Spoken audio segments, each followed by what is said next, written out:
Hey, everybody. How's everyone doing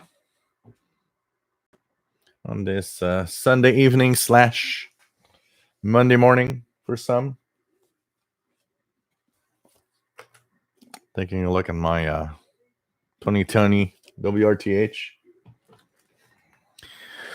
Listening to two pirates, so 6936, and let's turn on the Yaesu.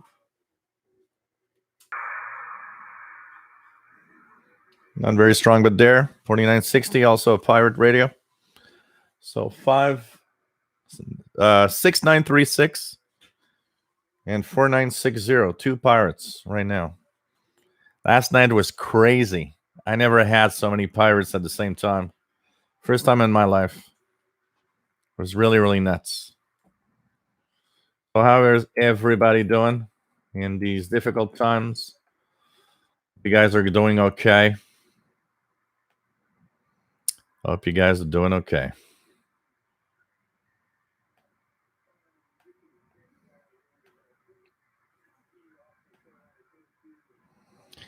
And here's okay. Here's doing well. Let's do this. And always nice to have everybody on board, my friends. Always nice to have everybody on board.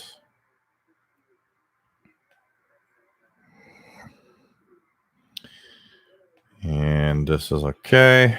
Here we go.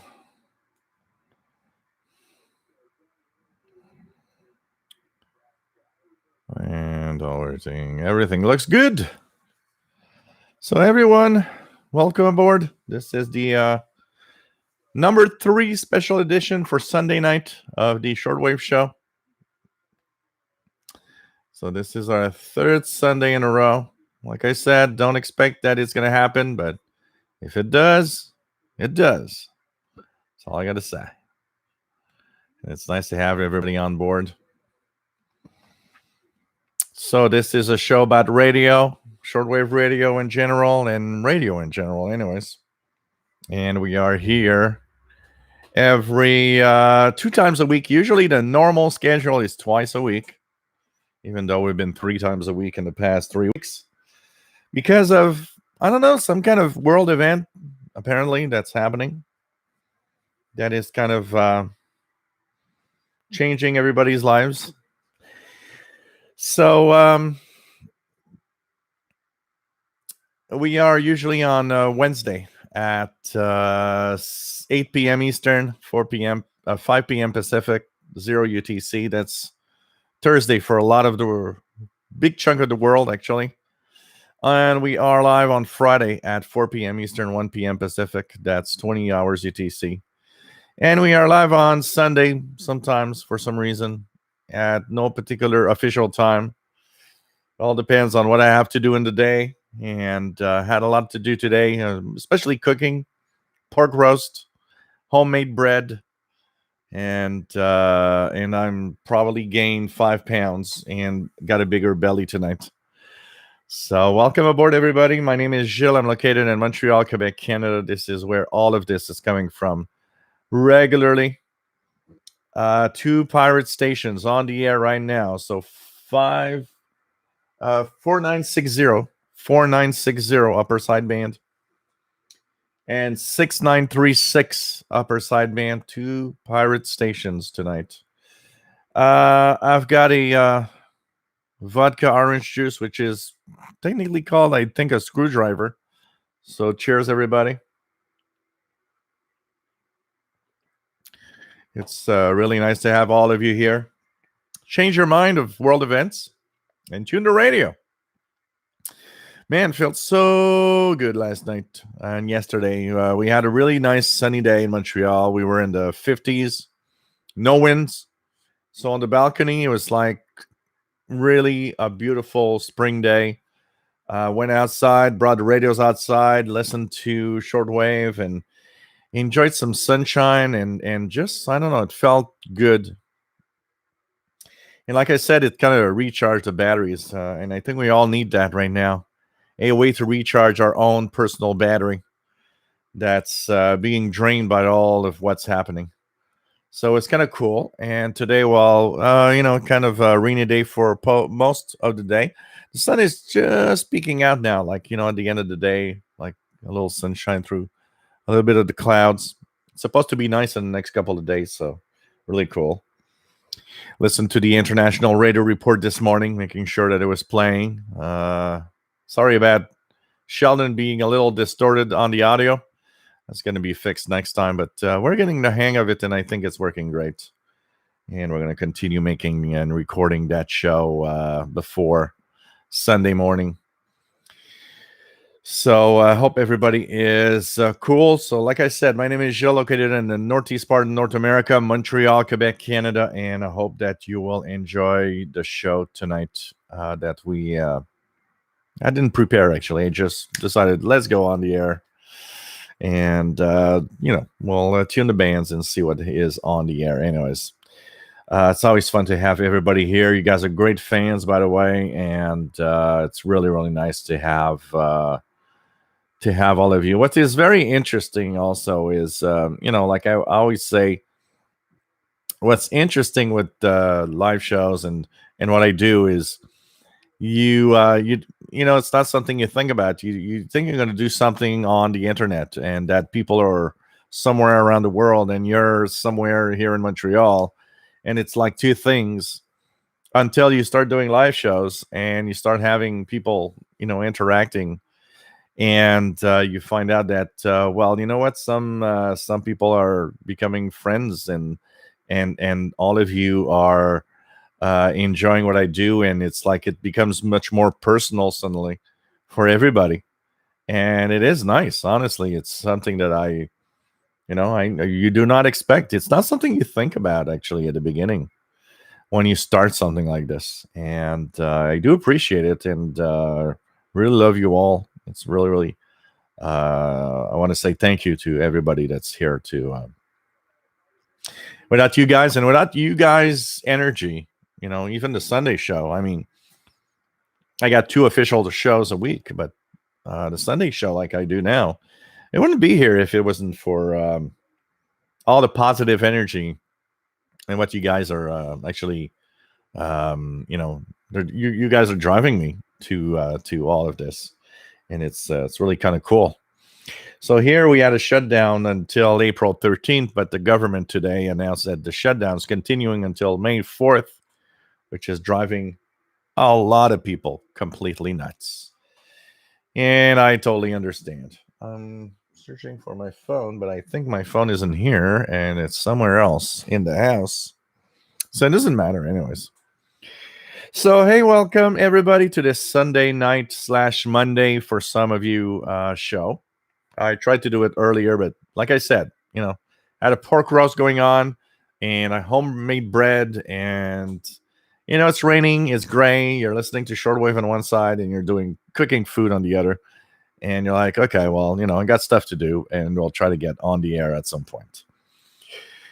There's a beautiful chat room where you can actually be part of a great gang. It's a lot of fun, and that chat room, is you just need a Gmail account for you to join in and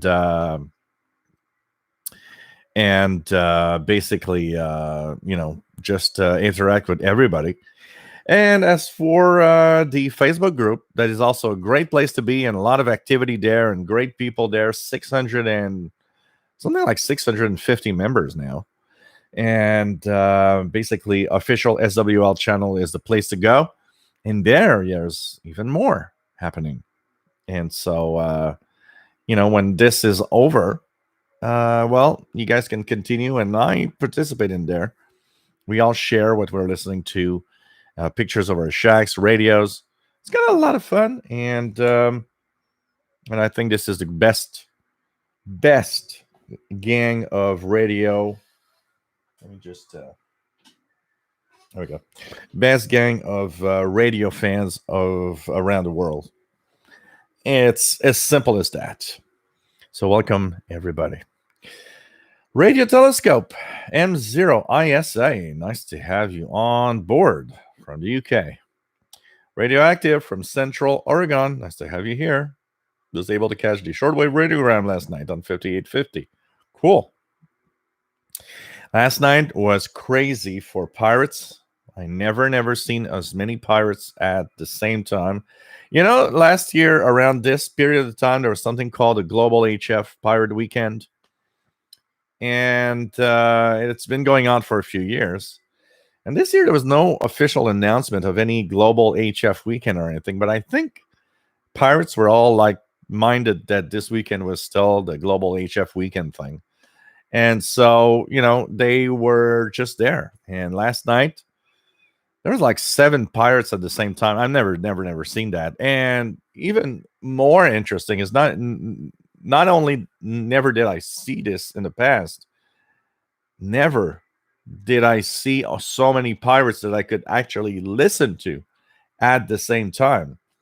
So it's it's like you have to choose between which pirate you're going to listen to. It's something unusual. I'm not used to having to have a choice in what pirate station I'm going to listen to. JD Williamson, nice to have you here. PD1 JDW from the Netherlands.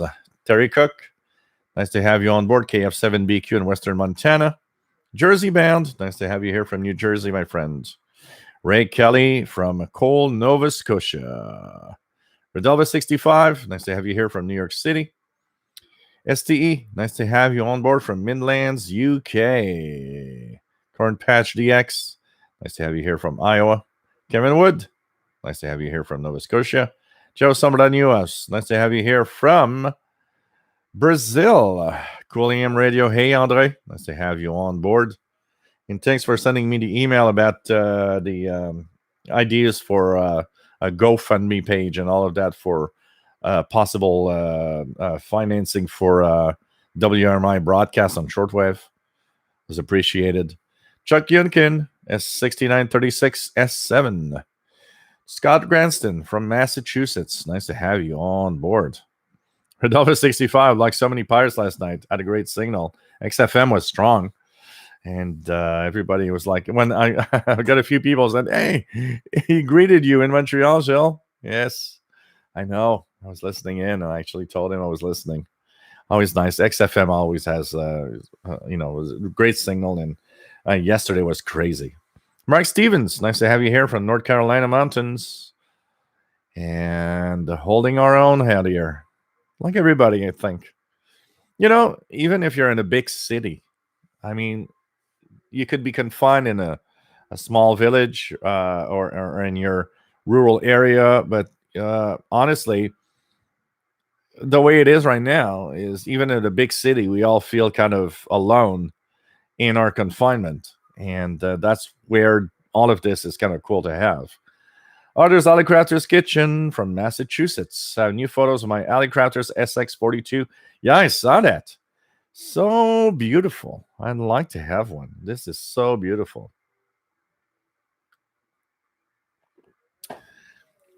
So gotta hang in there, Joe, somewhere on US. Like everybody else. We all are trying to get our energy up and go through this. And we'll all be here next year celebrating and back to hopefully a more normal life. Because life isn't normal, honestly. It's life.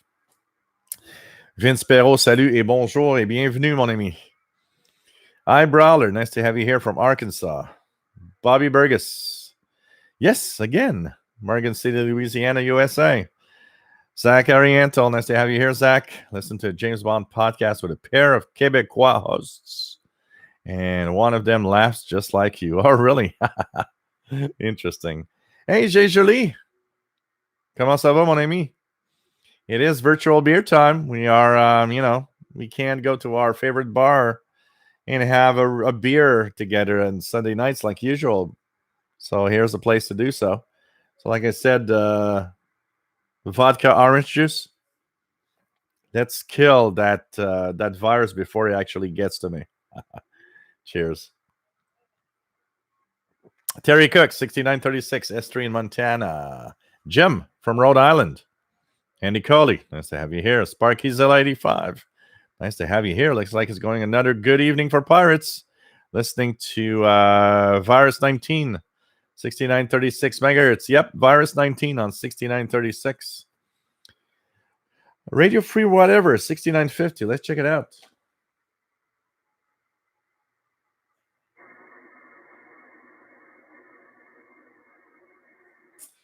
I'm not getting Radio Free Whatever, but it was Radio Free Whatever was very strong last night.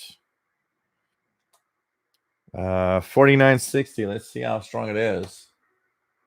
4960 is pretty good also. For Ray Kelly, yeah, 4700 is that pirate from Europe. I have a slight signal here. I could see it very, very. Oh, look at this. Let's just check it out.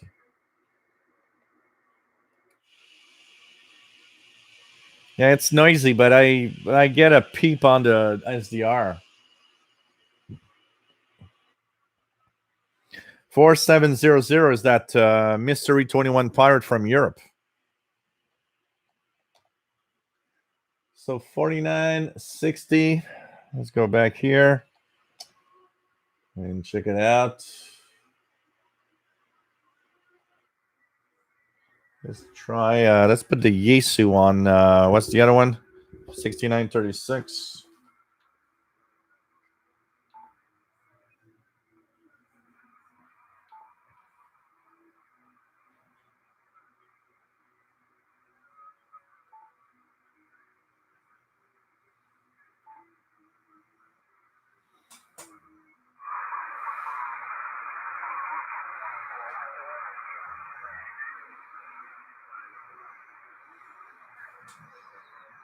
So the Yesu is on the W6 LVP loop, and the SDR play is on the MLA 30 loop. John Pickney, nice to have you here. 70s in Virginia today. Great. Great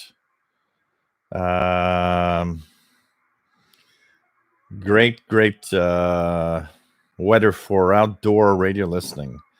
Mark Alford, your picks have been very funny. You know what? The one I did today, that pause, I was reading an article about a guy that is the third strongest man in the world, and how he minds himself in trying to do what he does, which is amazing. And so when I did that post, I was like, okay, I'm going to do like a strongman pose or something. Of course, compared to that guy, I'm probably like this big. Probably look like an ant. Jean-Marc Litz, nice to have you on board. My first live Sunday show. Cool. Kevin Jane Apollo, WS2H. 25-mile bike ride today. That is good. I need to go back in there. I used to do 2,000 to 3,000 kilometers of bike every year, even more. I was a really, really big fan of bikes. I remember telling a friend of mine, I was like, well, I got to get my bike fixed. And she comes back to me and she says, didn't you get your bike fixed like a month and a half ago? And I said, yeah, but I do 3,000 kilometers of biking every summer, if not more. A bike does not last 3,000 kilometers without maintenance. And because she was like, well, I got my bike checked out like every 2 years. Yeah, you do 50 miles a year. You're going to be okay in 10 years. Mine is 3,000 miles per summer. It's not the same thing. They actually wear out at some point. Oh, man. John Doe, 4700, Pirate Confirmer in the Midwest. Yep, that's, I think, Mystery 21 from Europe, actually.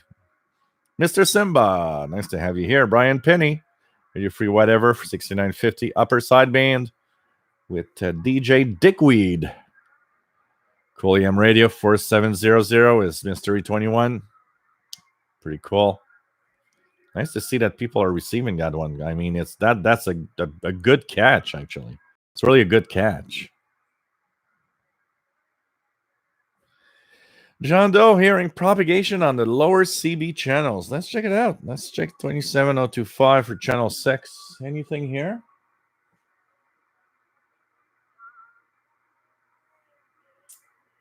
Oh, we'll keep it there a little bit to see. Mickey Delmage, nice to have you here. Sending positive vibes from snowy Sherwood Park, Alberta.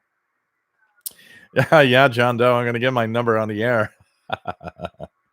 Larry Cordy, nice to have you here. Christian Ferland, plaisir. What's the link for Facebook? Facebook. So here's the link for Facebook. Facebook group. So we're exactly are at 661 members. So that's pretty cool. Copy. And here we go. Here is the link to the official Facebook group of radio fans. Friend of Crows, nice to have you here from Columbus, Ohio. Dr. Reginaldo Ramos Teodoro, nice to have you here. Since you love to follow you on your job, since my account was Geek Nerd, I'm watching you since 2016. Cool, man. 4 years. That is nice. Really nice to have you here, my friend from Brazil. It's the coldest part of Brazil. Oh, they're kind of high up, probably in altitude, I would guess.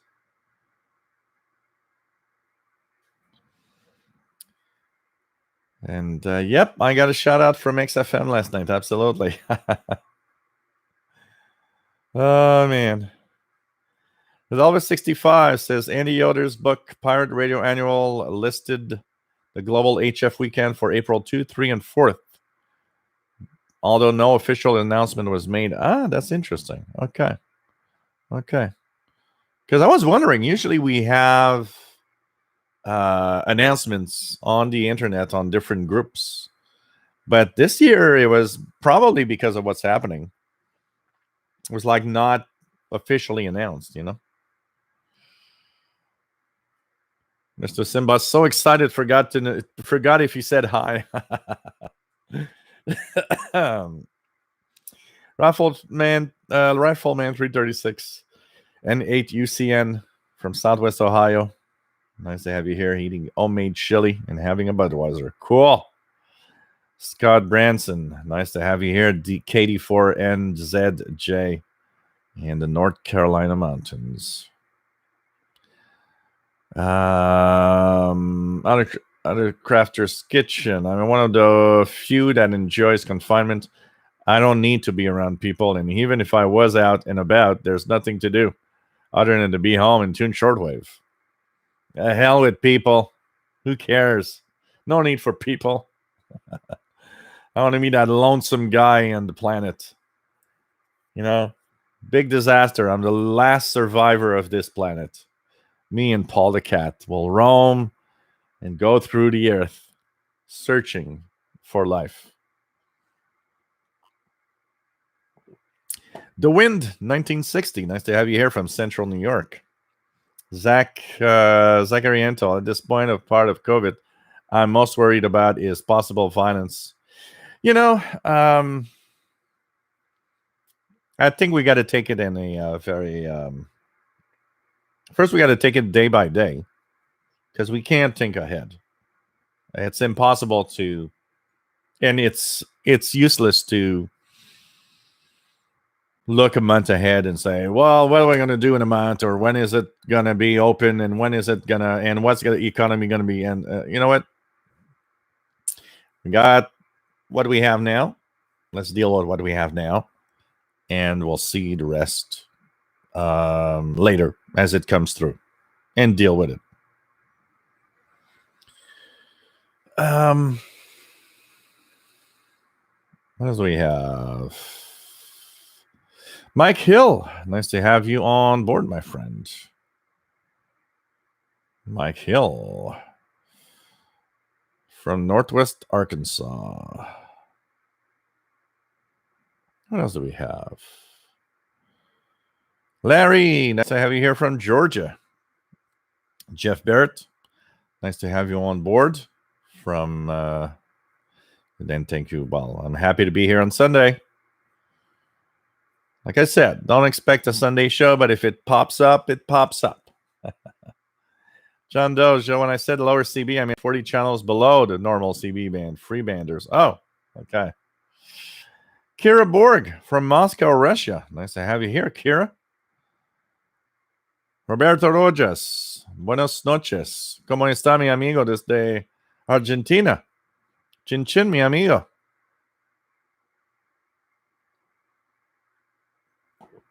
Eddie Robbins from Amsterdam, Netherlands. Nice to have you here. Jeff Barrett got the MLA 30 plus this week. Cool. V3KRP Fast Eddie in Thunder Bay, Ontario, Canada. Nice to have you on board. Saw the first flock of Canada geese landing. Cool. Hector Reginaldo says, yes, the highest altitude in southern Brazil. Yesterday it was 1 Celsius at night. Wow. So I guess you guys might see snow sometimes, my friend. Might be snowing in that part of your of Brazil. Because, I mean, if you're at 1 Celsius last night, I guess you probably see some snow sometimes. So Scott Branson just received MLA 30 and trying it out on the SDR. Cool. Dave Balil, nice to have you here. WA1UJA in New Hampshire. Roberto Rojas says, buenísimo. Friend of Crows. Nope, not licensed yet. Kira, what's this mic? Sounds pretty well. It's a here it's a I don't know if I can. No, it's too complicated to take the box out. So it's a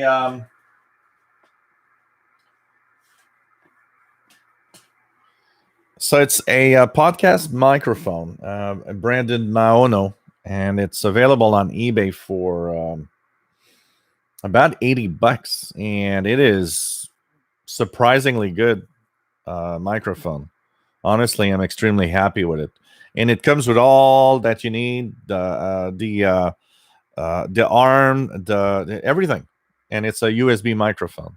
You also have a another version if you need to have it plugged into a console, for example. But it's pretty good. Honestly, I'm completely amazed by this thing. John Pickney, take care, my friend. Have a great supper. J.D. Williamson, the weather is getting better these days. It was just above freezing in the night at 18 Celsius in the afternoon. Almost summer. That's good. We're supposed to be in the 50s again today. So really nice weather. James Farley, nice to have you here. Happy to see everybody also. It's kind of cool. So last night was Pirate Night. Was pretty amazing. And I put my phone. I'm trying to. My phone is somewhere, but it's not here. I would enjoy to have my phone. Okay. So So last night was amazing Pirate Night, and it was pretty cool to tune all of that. It was nice to have an unofficial, because it, like I said, it wasn't announced. It was an unofficial pirate evening. And it's kind of cool to at least know that was happening. Dr. Reginaldo, yes, some snow, especially in June, July. Not as much as there in Canada, but even the vegetation is a bit similar with the southern Canada or northern USA. Oh, cool. I remember Dr. Reginaldo. I was when I was a teen.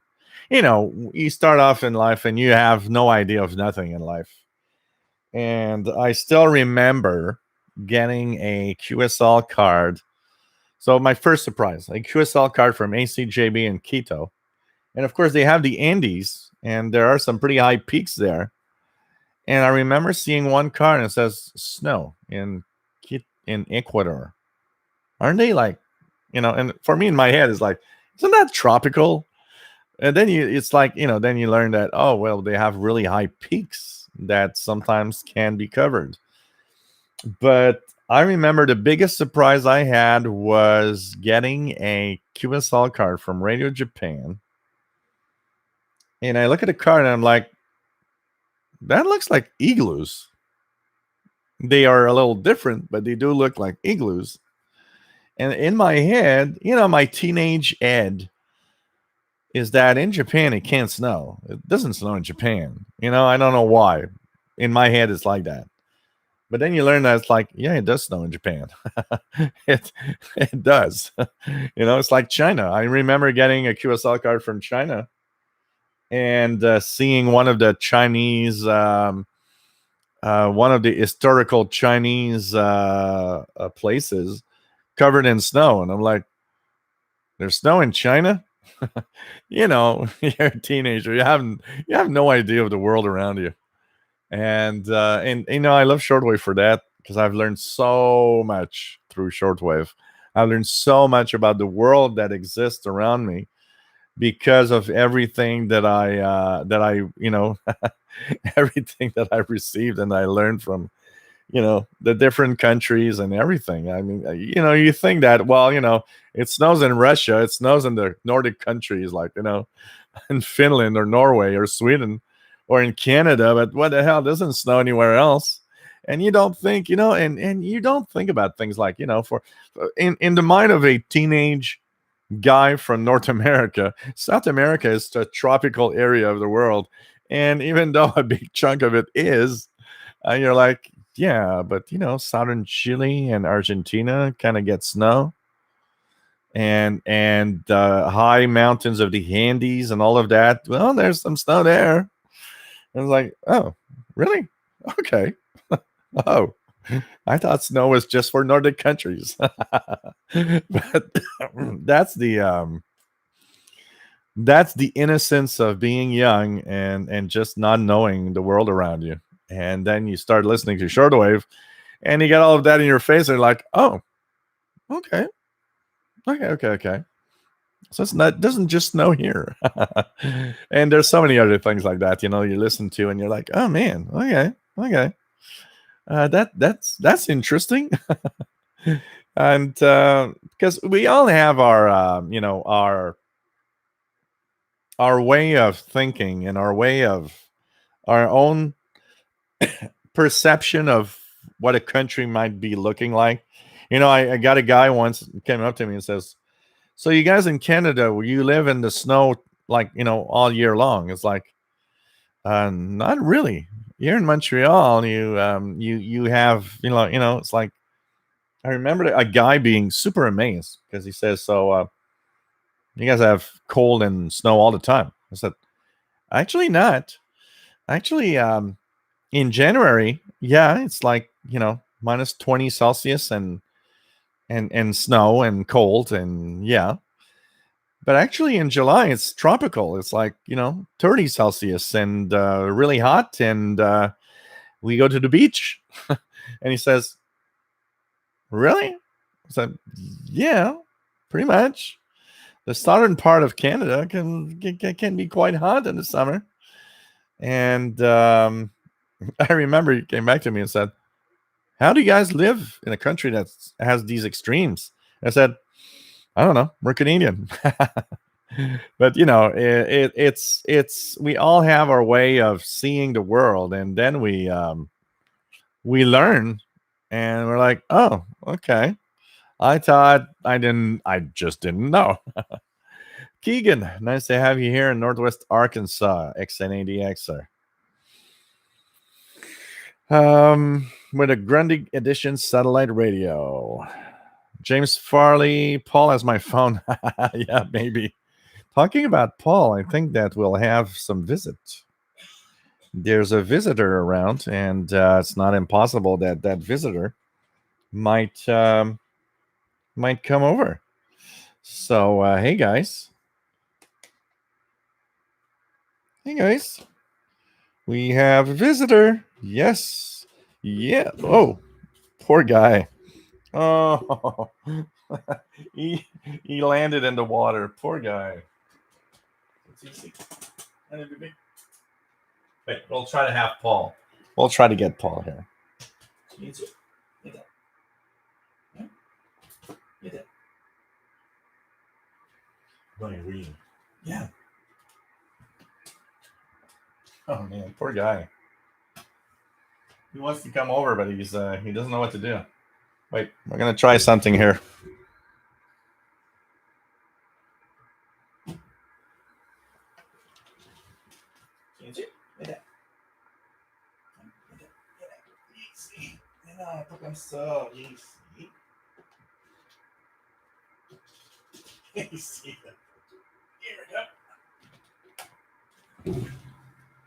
And here we go. That was a difficult one. And here we go. Da-da-da-da-da. Paul the cat. Paul the cat is here. So you guys missed that. Paul the cat. So I have a bucket of water because I noticed that Paul the cat prefers to drink water here in the bucket. So he tried to jump to get on me, but did not succeed. And his butt fell in the bucket full of water. Poor guy. And he just looked like, what the hell's happening? So I think he's getting a little too fat, and we need to put him on the diet now. So Paul the cat, which hasn't been on the air for a little while. Oh man. Redelva 65. So Keegan has 5,000 kilohertz WWV. Redelva 65 got an EQSL from Pirate Station Radio 48 Saturday morning and was listening to them Friday night. Wow, that's cool. That's fast because some pirates take so much time. V3KRP, Trenton Military Volmet 6754. Mr. Simba. Whoops. XH Data 808 radio being now in black. Better color. Oh, really? They have it in black now? Wow. Chuck Yunkin joined the Facebook page. Cool. Sergio Cordero. Hey, señor. Buenas tardes. Saludos desde Querétaro, Mexico. Mexico. Nice to have you here, enjoying and learning from your videos. I'm waiting for my first shortwave radio. XH Data D328. Cool. It's going to be a lot of fun. And please let us know how you enjoy that radio. So, saludos. Mi amigo. Donde Mexico. Nice to strong. Nice to have you here. I thought everyone in Canada wore fur coats and beaver hats year round. We do. But what happens is, I have to take a break from my igloo in order to make the live shows. Then I go back to my igloo and wear my fur coat and beaver hat again. I got to pretend it's not winter. Zach says he looks tired. Well, he probably was sleeping. Poor little kid. Little kitty here. Dr. Reginaldo says, one thing amazing to me is Avanto. When a Finnish guy enters in a sauna 40 Celsius, jumps in the water at minus 20 and starts to say that this is healthy. I'm not sure. For me, it sounds more like I'm going to have a heart attack soon. Oh, God. So, Mr. Paul, poor guy, fell in the bucket of water. And now he didn't want to come back. It was like, yeah, I want to, because when I would put my hand, he was like, yeah, I want to see you, but no, there's that dangerous bucket of water around. Oh man, maybe I should clean the water on the floor though. But anyways, it's just funny. So yeah, that's the cool thing of shortwave, learning the world around us. Because I mean,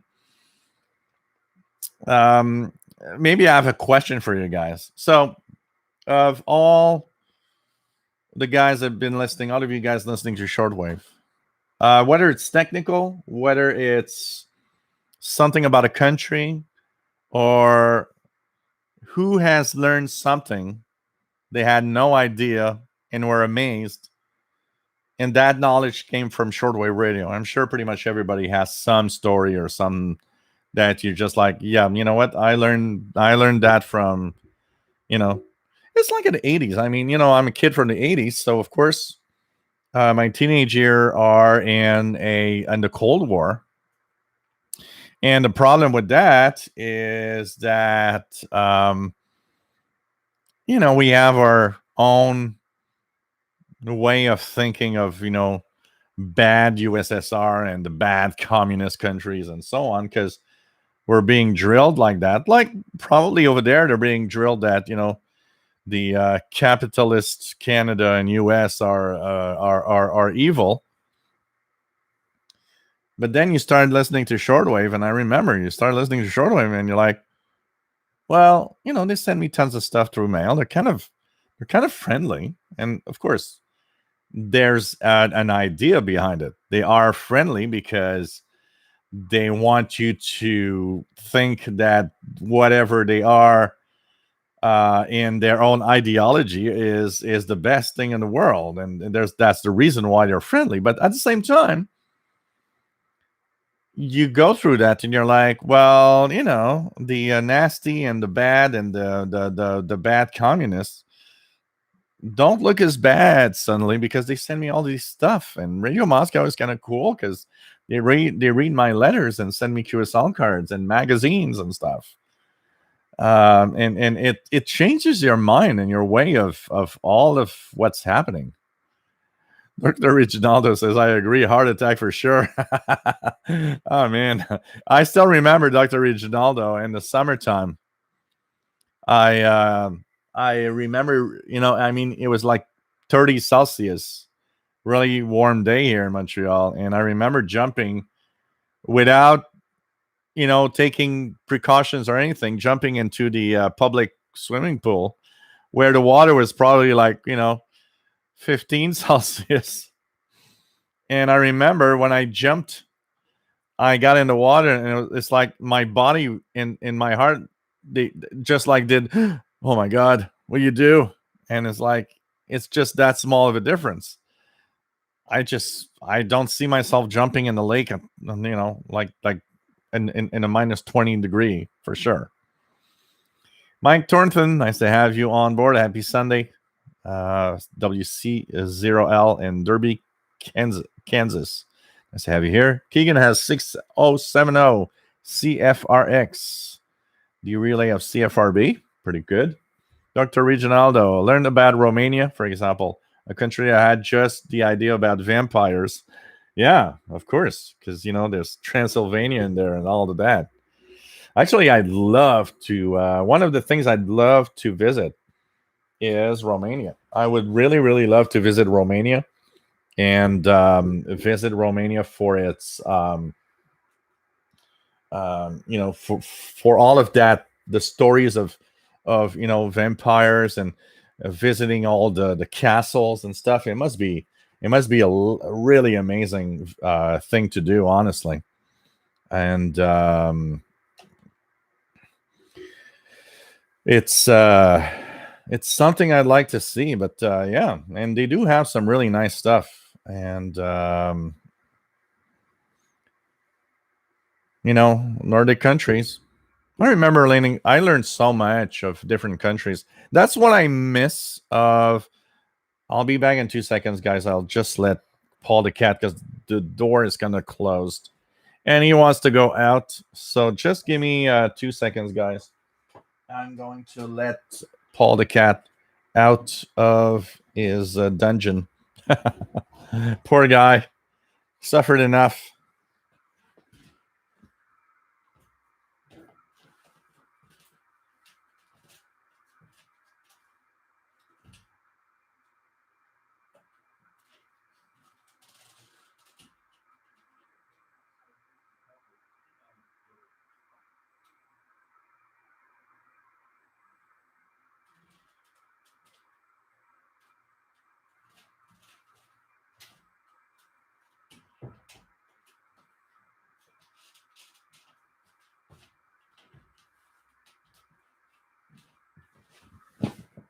Here we go, back to the world. Let's just put it like this and like this. Here we go. So, okay. So, anyways, I learned a lot from different countries because of their shortwave broadcast. That's what I missed today. I think it was a nice opportunity. You know, like I said once to a station that I wrote to, I remember they were leaving shortwave, and I said, remember one thing. Thanks to your broadcast, I know what's happening. And it was Radio Sweden. I said, I know what's happening in Sweden. Thanks to your broadcast, I'm learning more about the Swedish people and Sweden in general. I said, you know, when you leave, nobody will go on the internet and say, oh, what's happening in Sweden? It won't happen. I will be losing my link to what is happening in your country. Of course, you know, shortwave broadcasting and the way the reason why all of it is going away is linked to the fact of, you know, countries and broadcasters want to save money. And what do they, you know, shut down? Of course, they're not going to shut down the main the main station from your country where you will actually learn what's happening. They will shut down the international service because, you know, let's face it, and we saw that here with Radio Canada International, even though the cost per Canadian was very low, most Canadians didn't know that Radio Canada International was actually a thing. And for most people, they don't understand why we have a broadcast to the world. And that thing and those reasons together, you know, brings a broadcaster to, well, you know what? We want to save $20 million, so that's what we're going to cut because there's nobody here to understand what that's all about. And what's sad about all of this is that in a overall country's budget, for most stations, for most countries around the world, the cost of shortwave broadcasting, even though it looks high when we tell you a number. So Radio Canada International, for example, was a $16.5 million a year operation. So if you give it like that, people are like, wow, $16 million a year. It's a lot of money. Yeah, but put it in the general budget of the country where it's at, and you're like, it's pennies. It's not a lot of money in the overall budget of a country. So, you know, there's lack of vision, unfortunately, because shortwave is a great way for other countries to tell us who they are for all of us listening, you know. Rufus Newt missed the start. No problem, my friend. JD Williamson. Whoops. Let's just heart attack. That's okay. JD Williamson says, here in Holland, there's a ham radio party on 3604-ish. I've learned a lot from them discussing stuff. Cool. I mean, it's not only broadcasters. Of course, you can learn from amateur radio operators. That's absolutely true. Rodelva 65, 4955 for Radio 48, 4955. Yeah, pretty good. Pretty good signal here in Montreal. Mike Thornton hooked his DX394 to his G5 RV dipole. I hadn't used it for a while. I was reminded how good the receiver is when used with a good antenna, pretty much deaf with the built-in whip. Cool. Hey, Fastload in Montreal. Nice to have you here. Keegan was late watching 60 Minutes on CBS. So yeah, it's man, I haven't watched 60 Minutes in such a long time. I remember watching 60 Minutes on CBS when I was young because it was before. I think it was because it was before the Sunday night movie or something. I'm trying to remember. And there was a Sunday night lineup, anyways, or maybe my mom was listening to a Sunday night lineup of shows. So it's like I remember the lineup of my mom's shows, and I think that was Sunday night. It was like Alice and One Day at a Time and the Jeffersons, which were three shows that my mom was watching all the time on, and I think they were on Sunday night, if I remember well. And while she was listening and watching that, I was I was watching it somehow, but I was also listening to Shortwave on the with earphones. I had one earbud or one earphone and the other ear listening to whatever show she was watching on TV. Oh man.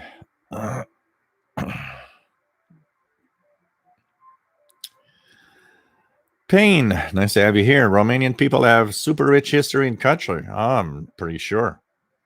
Northern Dawn, nice to have you here. Northern Dawn. Alexis Maldonado, nice to have you here. Maldonado, sorry, from Brazil. Nice to have you here. Dr. Reginaldo says freedom of listening what you want. Absolutely.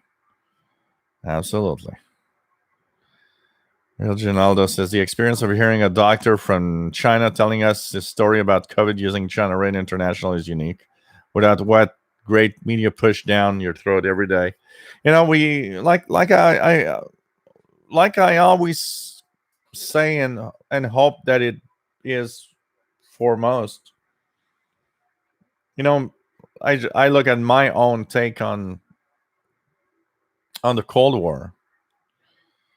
And there's some good and bad, and honestly, there's some good and bad on every side. And every side pushes their own, their own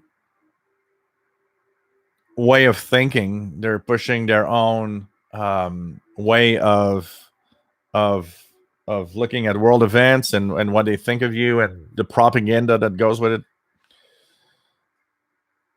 But honestly, even though I had a Western take on the Cold War because I was in Canada and we were, close to the US and all of that,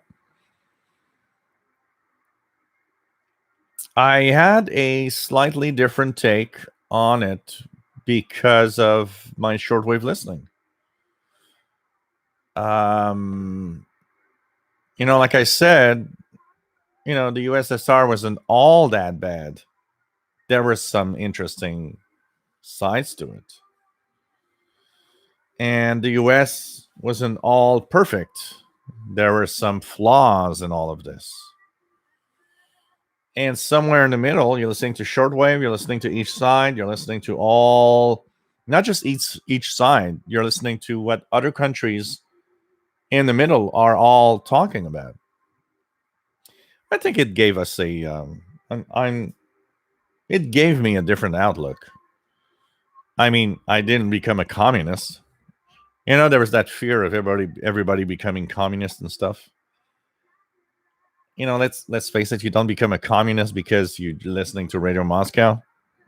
I think if you're, intelligent enough, you just make your own take of everything. You make a mix of all of it, and you come out with your own outlook and your own way of thinking of it.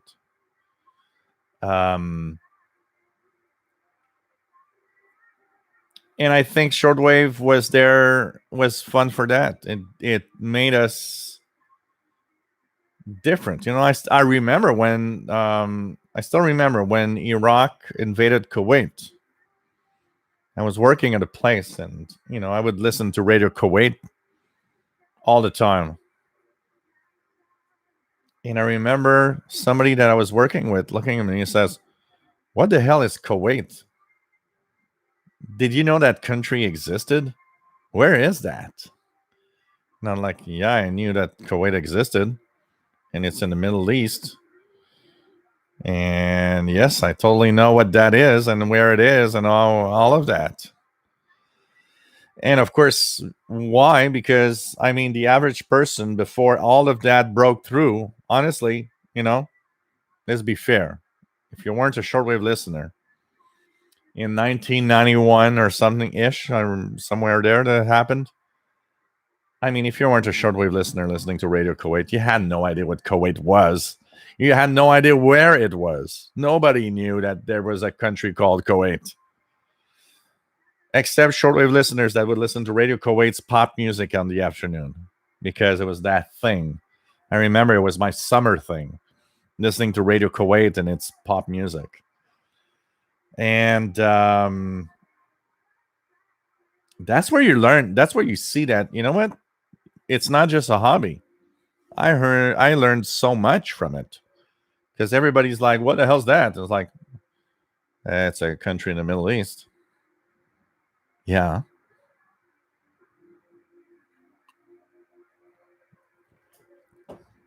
I remember, I think somebody has told me something like, well, Kuwait, these new countries pop up all the time. Well, Kuwait didn't pop up today, it's been there for a while. It's like, yeah, the only thing you look at the person, the only thing you answer is like, yeah. Well, because obviously you understand that let's just not go there and start talking about it because it's useless. But it's just crazy. Northern Dawn was drinking some Romanian beer. I'd like to taste Romanian beer. Shelley, nice to have you here from Pennsylvania. Going to sit quiet and listen tonight. Oh, that's good. Jeff Barrett, oldies with Bob Bierman, 93.95 playing You Really Got a Hold on Me by the Zombies. Kevin Jane Apollo having a Kona longboard. Aloha to my friends in Maui.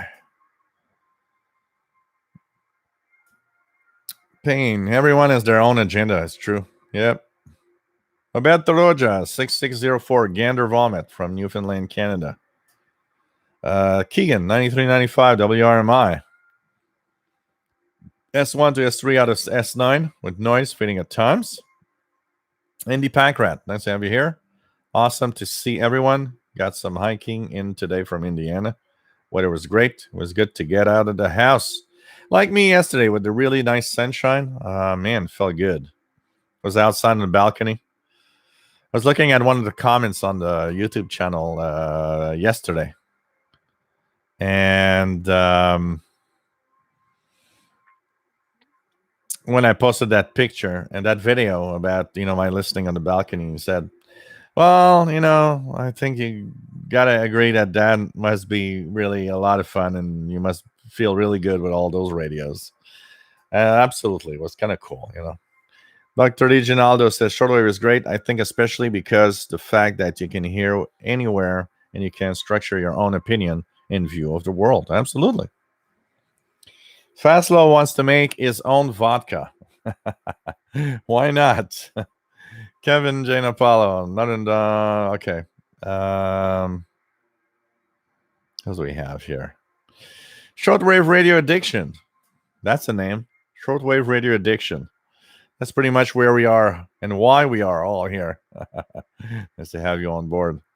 Where are you located? JD Williamson. Shortwave gave me the perspective of the world, and I've learned by that not every country is the same as mine. Plus, I learned English pretty fast with it. I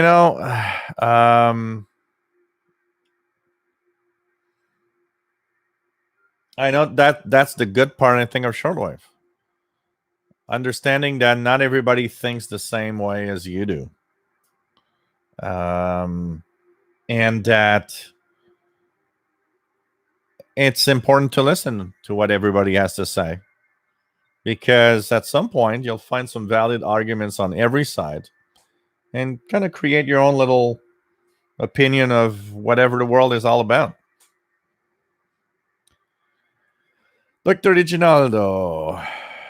Rachel, you have a good heart and intelligence. Fast load. Sushi. Cool. I had a pork roast and some homemade bread, which was really good. I ate half of the homemade bread. That's way too good. With like half of the butter. Fast load, yeah. Kuwait, new country, yeah. Oh yeah, I still remember.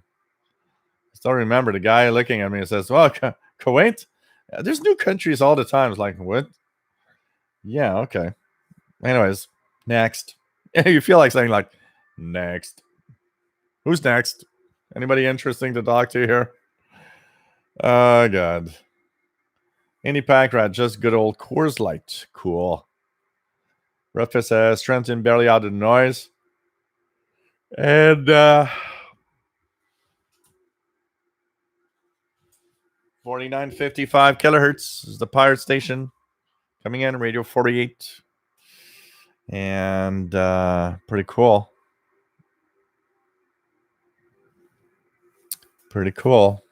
Potatoes.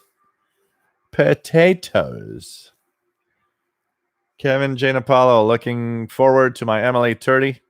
All my neighbors are drowning me in noise. Enjoying some AMDX though.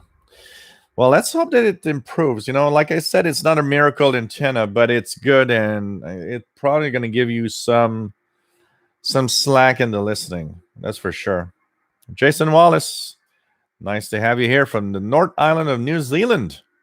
Playing with Slow Scan TV on HF at the moment. Cool. That's cool. Welcome aboard from New Zealand. Jeff Barrett, there's a radio play on YouTube called The Final Broadcast. It's a Canadian AM radio pop station set in 84-85. Station has breaking news about Soviet East German troops invading West Germany. There's a lot of stuff that's interesting on YouTube if you search for it. If you want to hear something that is, when the Cold War ended, I mean, for most people, it's time to celebrate. It's like the Cold War is ending, and the Western world won, and whatever. But there's on YouTube, there's a video which is the last broadcast of Radio Berlin International. So for those that don't know, in the Cold War, and I was, when I started listening in 1982. Germany, of course, was split in two. There was East Germany, West Germany. West Germany had the Deutsche Welle. East Germany had Radio Berlin International. Two stations out of Germany. And when Germany was reunited, they kind of merged Radio Berlin International with Deutsche Welle. But they didn't have enough space for all the Radio Berlin employees to go to Deutsche Welle. Only part of them would go there. And if you search on YouTube for Radio Berlin International last broadcast, you will hear a guy that isn't that happy that Radio Berlin is. He's obviously he's very, very fond of his German Democratic Republic and the GDR, and he in the broadcast you feel that he's not happy with the fact that, well, tomorrow people will lose their jobs. Some Radio Berlin staff will be in Deutsche Welle, but not all of it. And you know what? It's maybe not the best of times. You feel that guy's not happy with what's happening, obviously, and it's kind of interesting,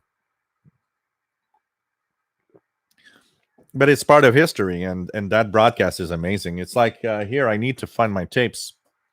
I got a box of tapes, 4-track tapes of shortwave broadcast recordings from the 80s and early 90s.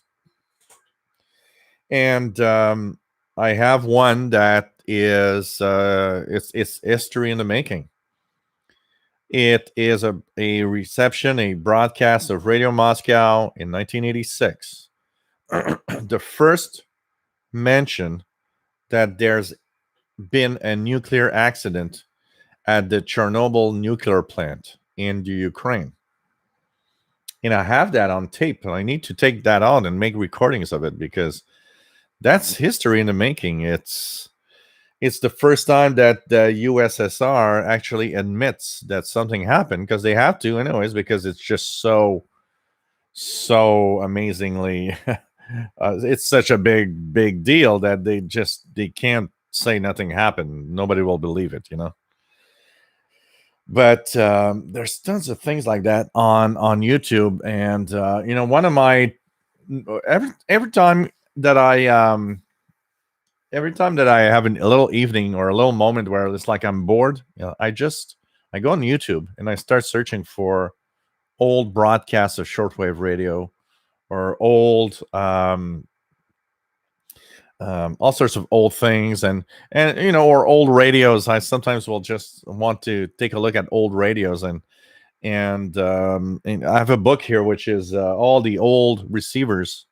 It's there's even one, receivers past and present, and you look at all the radios, because it has almost all radios that ever existed in there. Sometimes what I'll do is I'll go on YouTube and search for a specific model, and I would say almost 8 times out of 10 somebody has a video of that radio that they have in front of them. It could be just a guy that has no idea what he's doing, but he's got it in front of him and he's trying to tune it. That's one thing. Or it's going to be a real radio fan that's going to be there, and he has a radio and he opens it up and you see the insides, and it's just amazing. And there's so much. YouTube, honestly, if you are interested in radio and anything, you can sit down and spend a whole evening on YouTube watching videos that you're going to just go nuts because they are amazingly nice to see. And you'll still have some for days and days and weeks to come, because it's just amazing the content that's available there.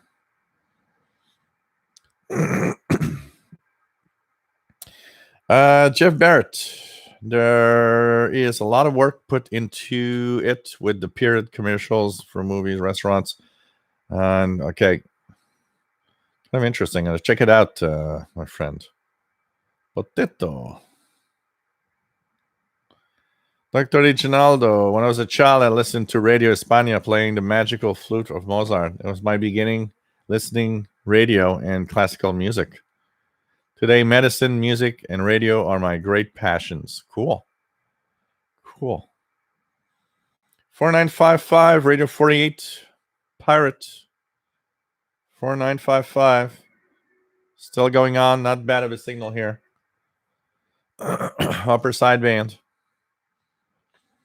Northern Dawn, the beer was Timisoariana. Huh, interesting. I don't know if they have that here. I need to go to the liquor store and check their beers. See if they have anything from there. That would be nice.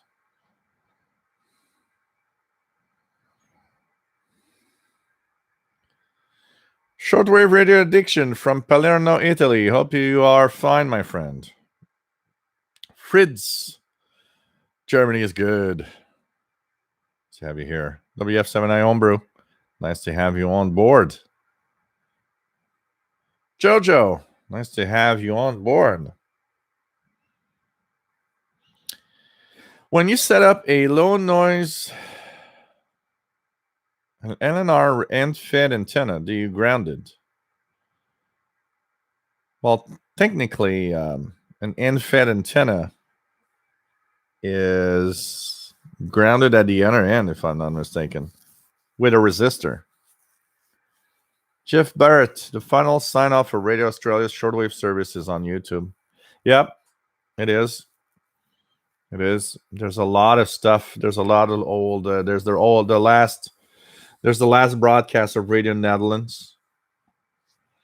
Also, Matteo Ferre, nice to have you here, my friend.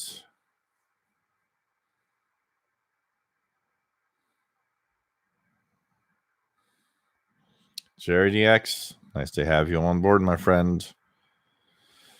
JD Williamson, old receivers. The one that fascinates me is the 1920s radio, how quiet they are between stations. Quiet.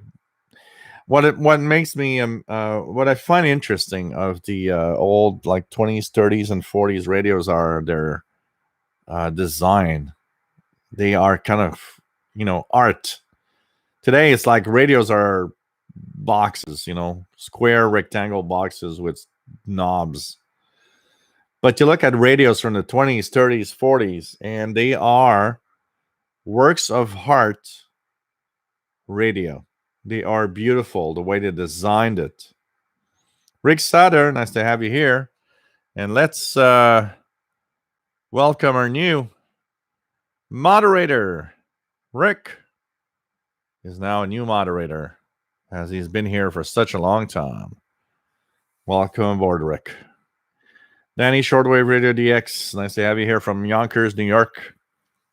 Just got in from doing yard work. Was a nice day to be outside in the backyard. Now having a few beers, relaxing. Cool. Cheers.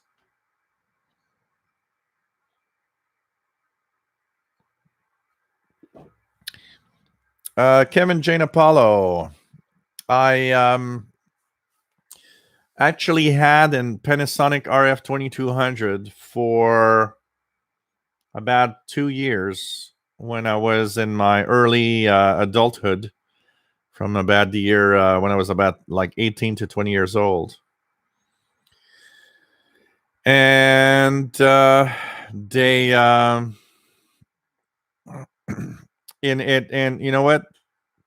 I was so stupid. My brother did a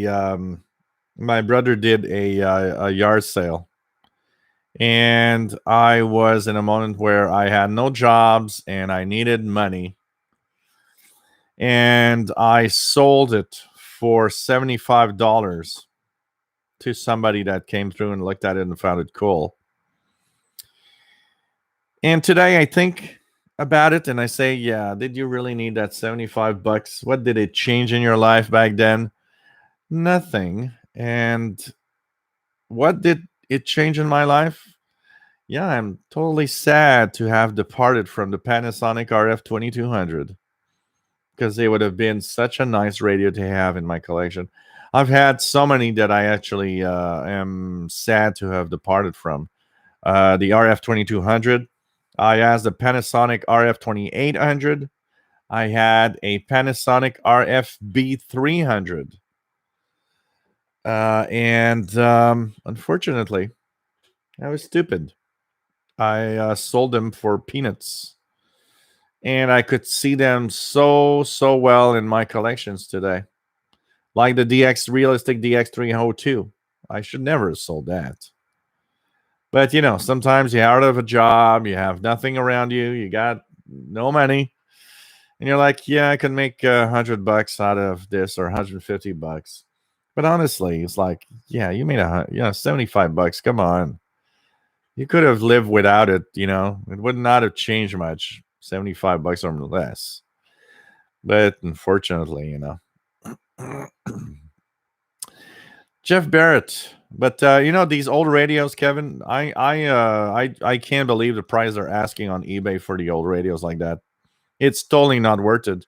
I will stand by my saying that I've been saying all the time, that I'm always commenting about. There is no collector's edition radio. They are old radios from the past. None of them or almost perform as good as any radio today. It's just an old radio. Stop thinking they are worth something. They're not. They're not worth today more than what they were worth when you purchased it 50 years ago. I look at the American 5 receivers. I mean, come on. It's crazy. The price they're asking for, I mean, I've got one here. The All American 5 radios. These are the most basics of all tube receivers that were made. They actually were so basic at some point that they were like, the junk radios that were sold for cheap prices. And I mean, I go to the flea market here, and people sell these things for like $100, and I'm like, that's not worth $100.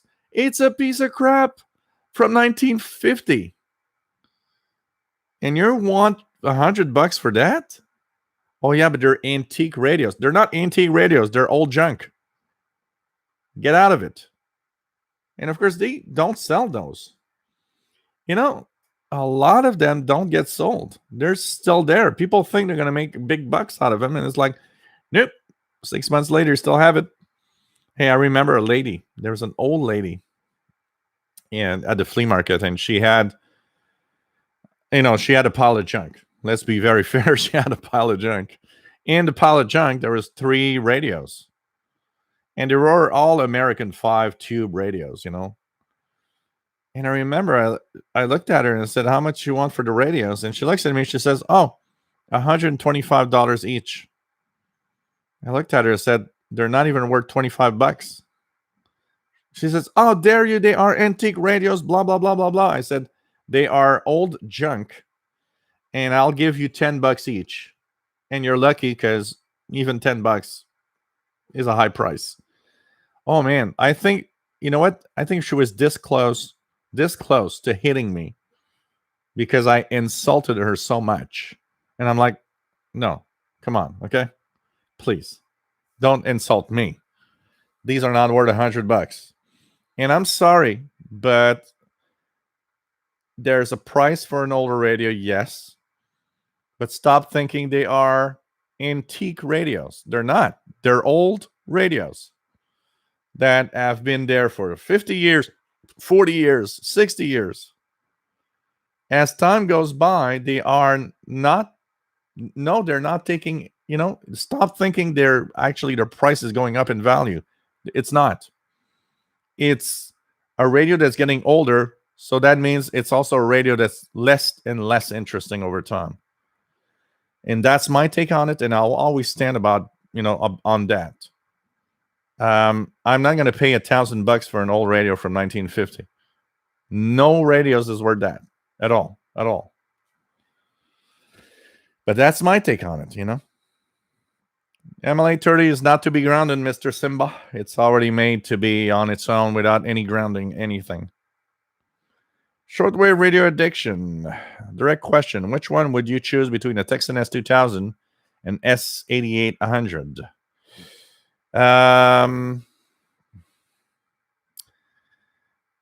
It's a hard question because I have not personally tested none of them. All I know is that people on the Texan S8800 seem to like them. S2000 also. But I can't really have any. I can't tell you which one would be better than the other. I can't. Sorry. I don't have enough experience. Jeff Barrett, 4955 Parrot into Cincinnati, 68. Keegan, 4955 S3 out of S9. Cool. Danny Shortwave, what do you think about the K180WA active loop broadband receiving antenna? You know what? I almost pressed the buy now button when I looked at it. It actually is a loop antenna that is capable of 100 kilohertz to 180 megahertz. Comes with all the stuff, including the parts to put it up as a loop. If I see a post like this again, I think I'm going to go and just buy it now. I think I'm going to buy it this week. And when I get it, I'm going to talk about it and review it. I have to say, it's interesting. And it's $55 US. Actually, here in Canada, it would come to me at 80 Canadian dollars shipping included, which is $20 more than I paid for my MLA30. So, I'm probably going to buy one this week. It really looks interesting. Brian Penny, 4955 Mixed Radio International, still coming in really well. And Captain Morgan Shortwave 6924.2 AM. Let's check it out here. 6924. I hear anything here? Yep. 6925, 6924.2 AM is coming in really well too here. Really nice. So Captain Morgan Shortwave Pirate 6924.2, 6925, and Mixed Radio International 4955 upper sideband. Cool. Joseph, nice to have you on board from Northern California. James Farley sold his R71. WF7I, I just emailed you a pic of my new homebrew rig just to show you a radio that has some style. Not typical gray-black scheme. My phone is not here, so I don't have the... I can't check it out. Sorry. Understand the times. Nice to have you on board from South Carolina. Just checked into local 2-meter FM and listened to WSB Atlanta, Georgia on a 7.9 transistor radio with an assist from Texan AN 100. Cool. Nice to have you on board, Tom. KC8KSK. Indie Pack Rat. You can keep the tube radios. My money is going for an SDR. G-Bone. Nice to have you here. Just got the Mekke Dimec DA100. James Farley loves his Kenwood R5000. Cool.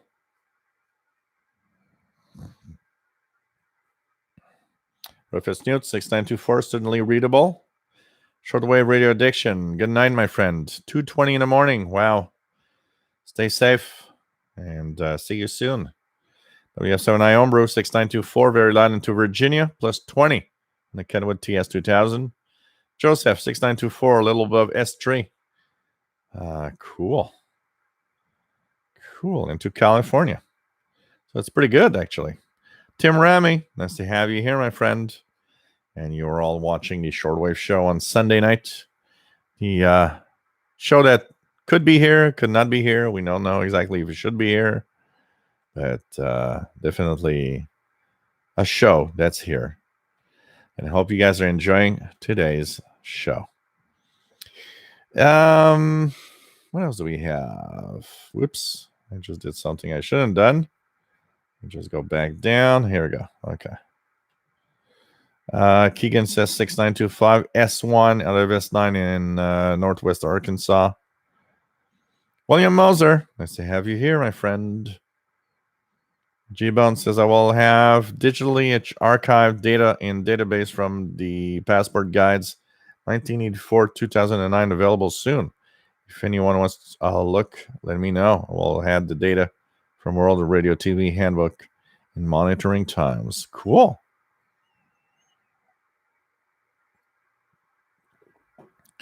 So, one of the things that is interesting about radio over time, I look at the radios I got here. I mean, I am fond and I love my radios, and the ones that are older. There's something special about them. You know what I think is having some effect on the price of some radios from the past is, I think part of it is due to nostalgia. You go back in time. For example, if I see somebody that has a realistic DX302, of course, it's going to bring me back to my days of when I owned one. And, the DX302 in reality, when I look and compare it to what I have today, is rather crappy in reception. It's an okay radio, nothing more. Actually, as I look at a lot of the realistic and Radio Shack radios of the time, they were okay radios. But compare that to a radio today, and you'll see that, oh man, it ain't what I thought it was. The DX302 might be better today, actually, because so the realistic DX302 was my first ever receiver that had a digital readout. and it has a pre-selector that you have to always tune to peak the signal. Back then, what I had noticed, and maybe that's what's not happening today, and maybe today it becomes a better radio because of this. So, I had that in the times when there were tons of radio stations around. In the 80s, overloading was a serious problem because there were so many strong signals.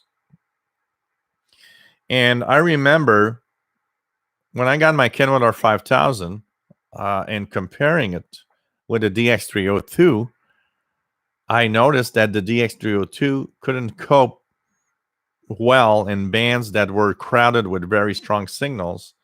It was desensitized by the overall overload of all the other signals around it. And I remember, so back in the early 90s, late 80s, Radio New Zealand was a tough one to get.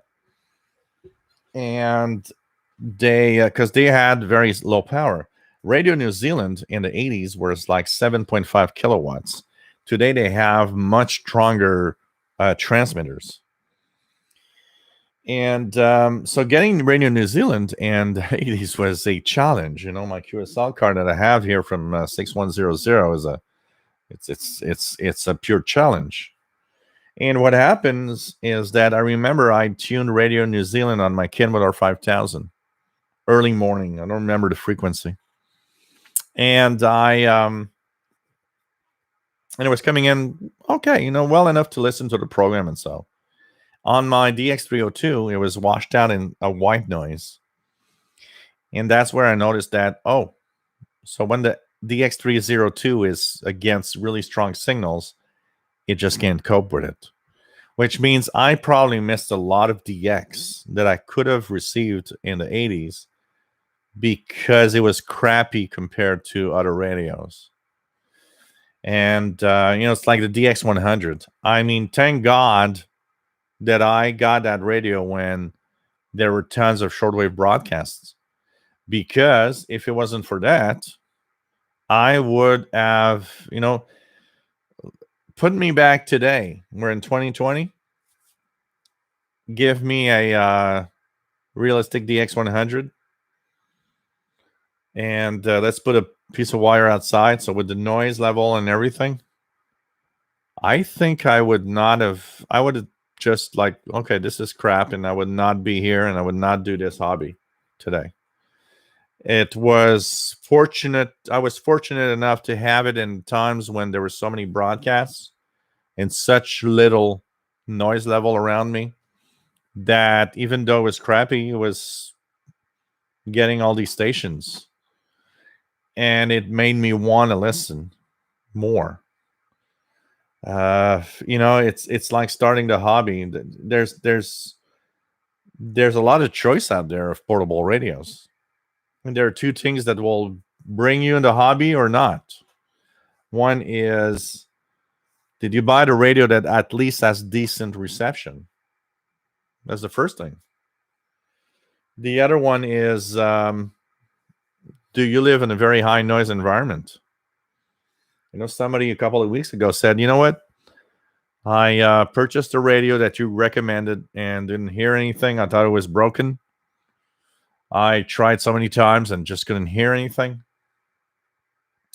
And then I saw one of your videos and went outside to a park far away from houses and from people.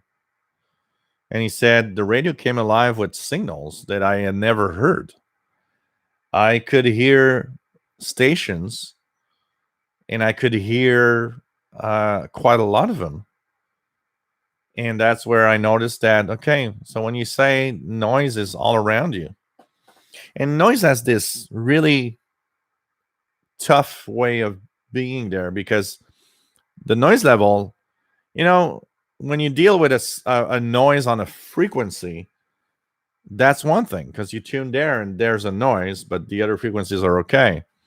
There's noise here. But a white noise generated by our electronics is a white noise. It's the regular static of your radio. So you turn on a radio in the park without a station, you hear that shh. You turn it where there's noise, you hear that shh. You don't hear a difference. But the difference is there because if you have a radio with an S meter or a radio with an indicator of signal, in the park, that shh is low, and the indicator, the signal level is at 0. And your home, it's shh. It's the same noise, but the indicator is maxed out at S5 or whatever, And that is just telling you one thing. Yeah, it's noise, but it's noise that's washing everything you could listen to, and it's just hiding it and behind a big wall of noise. The problem is, you're a newbie. You're arriving home with your first ever radio. You don't understand any of that. You don't understand that indicator on the radio that gives you signal level, that it's maxed out, shouldn't be maxed out. It should be at 0 or very low. You don't understand that these bars at the top should not be like that because you have no knowledge of all of this. And you tune around and you get nothing. And you're like, well, this is crappy. That guy in Canada is, bull. He's telling us stuff that's not true. And I remember one that made me laugh one morning, taking my little morning coffee sip, looking at the comments. And one comment is, I got that radio, liar. I doesn't get anything. Yeah, okay. Got a couple of comments of people this week like, how can you, say the XH D808 is such a great radio? I got 2 of them and both of them broke down and the knobs fail, and there's like, yeah, but what are you doing with your radios, man? My knobs didn't fall on mine. It's like, come on. But that's the thing, is you got what you got, and you have what you have, and you got to deal with it. You got to use it, and you got to use it in the best way possible.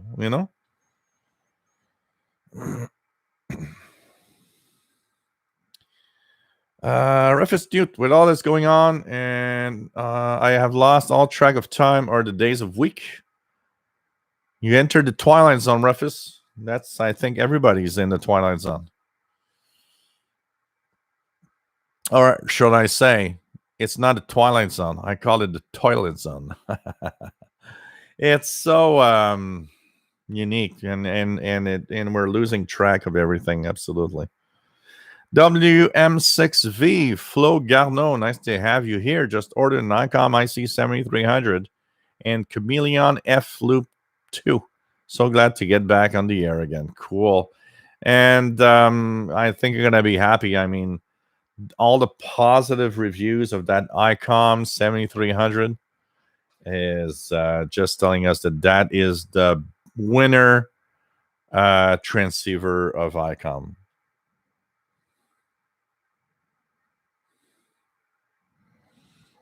There's a lot of if you go to this website, I'm going to give you guys this website here, which is American History. I'll give you guys this website.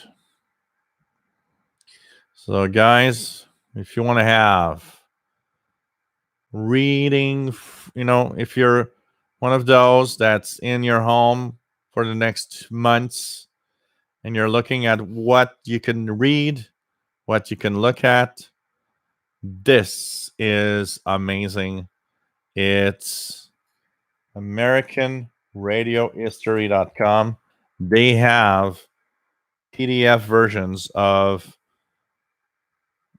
hundreds and hundreds of magazines, from electronic magazines to radio magazines. You can view in there every single issue of Popular Communications. You have magazines in there from the 40s. I like those. I watch the ads and I watch the articles. I watched an article about how the new AM band 6 meters is propagating very particularly, and it's really, really interesting to read. So check it out. There's a lot of stuff in there. A lot of stuff in there. Joseph, 4955 Upper Sideman, coming in low power, but I can hear it quite well. WF7I Ombru. I think guys in your and my generation and older really remember the thrill of getting their first digital readout rig. It was a big deal. You know, I remember I had my DX100 and I went downtown and purchased my first ever copy of Popular Communications. I went to a store and I was looking for I had a Commodore computer back then, so I was looking for my Computes Gazette and Compute to have the programs to type in and have fun with my Commodore. And while I was actually looking for that, there was another section with magazines of science and stuff, and I came across Popular Communications magazine for the first time in my life. I'd say around 1983-ish. And, back then magazines were not expensive. I mean, I remember magazines were like $2.95, which was so inexpensive. And I would spend, I remember back then I had $10 a week for taking out the trash and doing chores and stuff. And my dad would give me $10 a week. And I would spend that $10 a week on magazines and stamps to send my reception reports and stuff. That was my spending. And I came back home I remember very, very well. It was a summer day. I came back home with a Computes Gazette and a Popular Communications. And I remember opening the pages and I saw for the first time a radio with a digital readout. I started drooling over the magazine because it was like, really, I can actually know where I'm tuning. This is so amazing. And boy, did I want to have a radio with digital readout, because it was the DX100 was that, let's tune around for, thank God for the interval signals, because that's the reason why interval signals actually existed. I remember a friend of mine, actually it's still a good friend of mine today. We would play together, but we were at different ages. It's like when you're 14 and the other guy is 12 or 11, it's a big 3 years at that time is a big difference. You're not in the same level. But he loved electronics, and that's what bonded us from the start when I was younger. And he would live on the same street. So sometimes he would come over to my place and look at my stuff. And I would go over to his place and we would, look at electronics and stuff. And I remember he turned on his dad's radio. His dad had a radio, a portable radio. And while he tunes around, and I don't remember exactly what model he had, but it was an analog multiband, he came across an interval signal. And he looked at me and says, "This is funny. I turn on the radio sometimes and I hear these tunes that repeat all the time. I don't know what they are." And I remember telling him, I said, "Oh, these are interval signals. They are stations that transmit that for a few minutes before the broadcast, because with your analog radio, it makes it easier to find a station." I remember I used that a lot. I would use that to find Radio RSA before the broadcast and a lot of the stations. And that was a hard time, because back then, if you had missed the interval signal, now that was the fun part. If you would have missed the interval signal, now was the time of, okay, I got to tune each station one by one until I find whatever I want to listen to. And the DX100 had one flaw that, anyways, a lot of radios had. Analog radios, most of them dreadfully were difficult to really pinpoint where you were tuning. So I started, going through. But the problem with the DX100 is that rolling, that it's like a tube that has the frequencies on it. That thing, as it rolls through weeks and months, gets out of alignment more and more.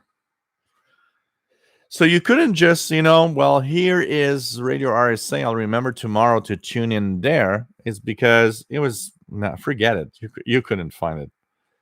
And so you had either to have the interval signal, or if you missed it, it was, okay, I'm going to take the next 15 minutes and miss half of the program finding the station. I remember getting laughed at because one evening my dad had some people over and they were playing cards, and the guy asked, "What are you listening to?" I says, "Oh, this is Radio RSA in South Africa." And then at some point, the broadcast, they start talking about the Canadian Prime Minister. And he says, "Well, that sounds helpfully Canadian for a South African station."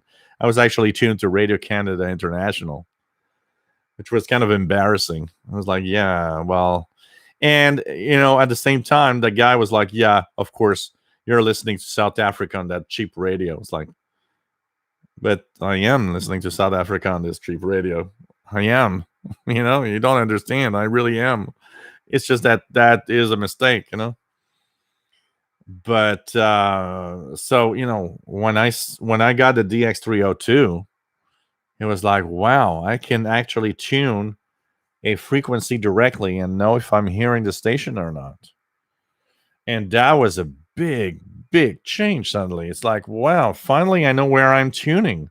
I don't even need to wait for that interval signal to come in. I actually can just tune it. And that was something, because, today it's difficult to understand. But back in the 80s, a digital readout receiver was expensive.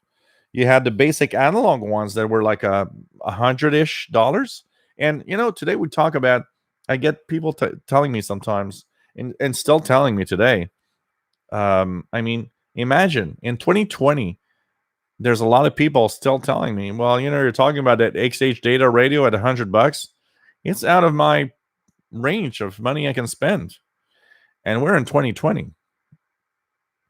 And that's where you see we're not at the same level. I can spend $100. We were talking about that new antenna.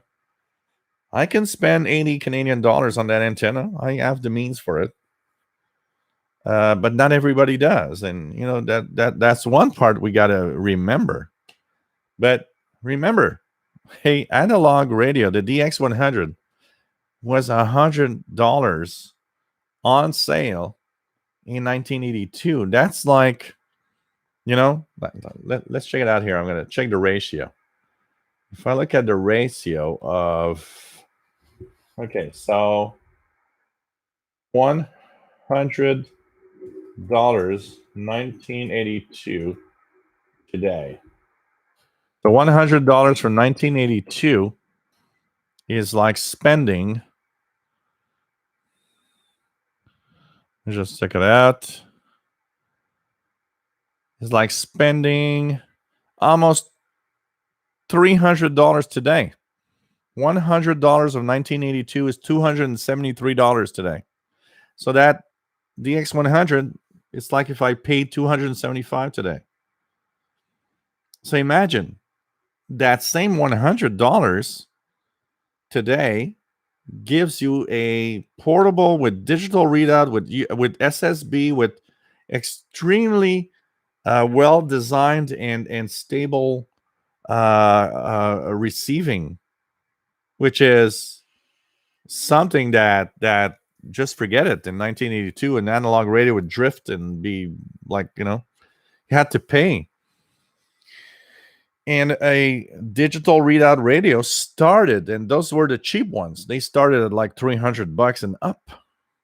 And it's something that today we're kind of can almost laugh at, but back then, you needed some money to get a digital readout radio. And when I got my DX302, I was so happy, Ari Goodman, nice to have you here. KD9FCZ from Illinois.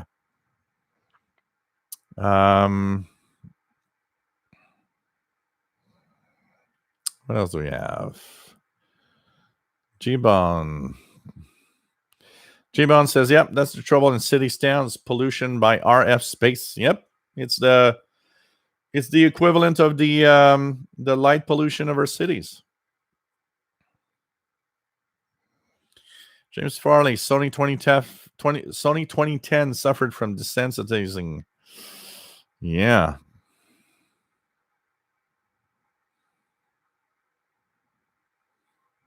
Brian Fentenheimer, nice to have you here. Things are pretty cool. But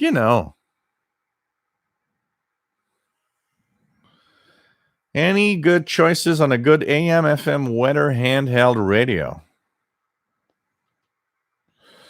I don't know, but there's a lot of stuff that is a lot of portable radios that have AM FM and weather band that you should look at. I don't have one that I could think of. I don't know if anybody has one that they would recommend. Simon Templar, nice to have you here, my friend. WF7I Homebrew 4955 coming in about S7 on the Kenwood TS2000. The guy on 6924 vanished a few minutes ago. Rufus Newt Compute was one of my favorites. Simon Templar, I would buy Antic, ST Log, Compute, Computer Shopper, Popcom, QST 73, monitoring times. There's one also for Commodore that I would buy that I remember was Ahoy. And I remember buying, here, I think I got a chip, guys.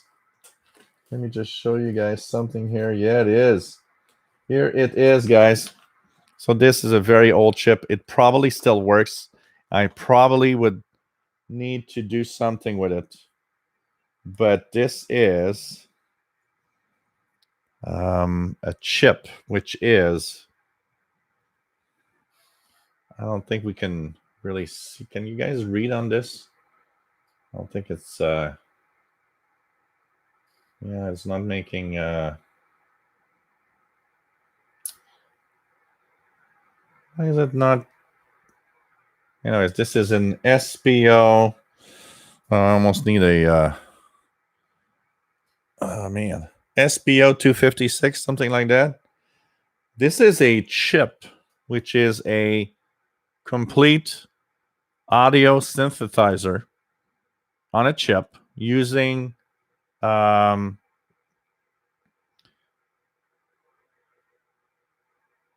using the pronunciation, how do you say it? I'm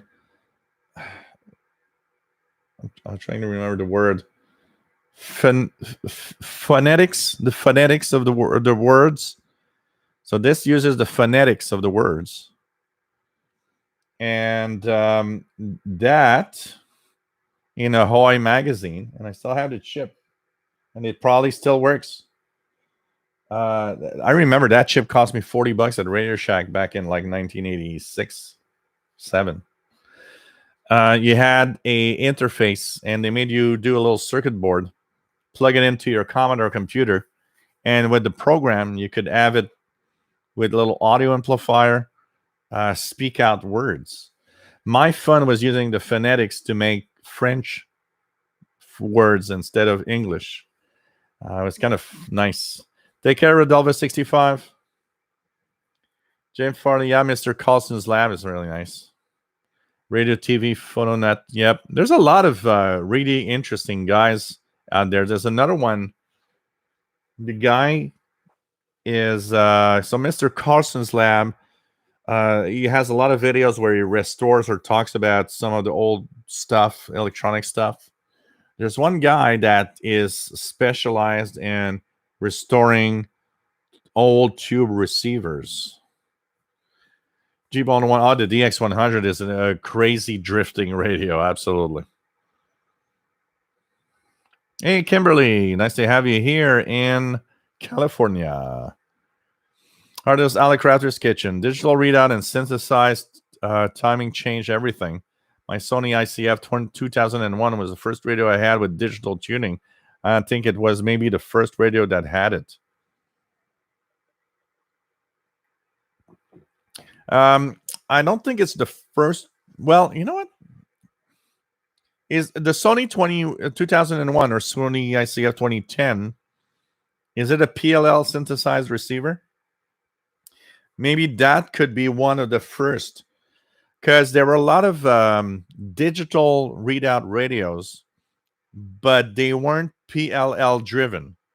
PLL is the phase lock loop. That PLL brought us the receivers that were stable enough to actually drift very, very little, if at all, because it has a clock reference. So PLL, for those that wonder, phase lock loop, has a reference clock. It can check the frequency or tuning with that reference clock. So if it gets off for some reason, it can actually adjust itself to make sure it's always on dot on the frequency.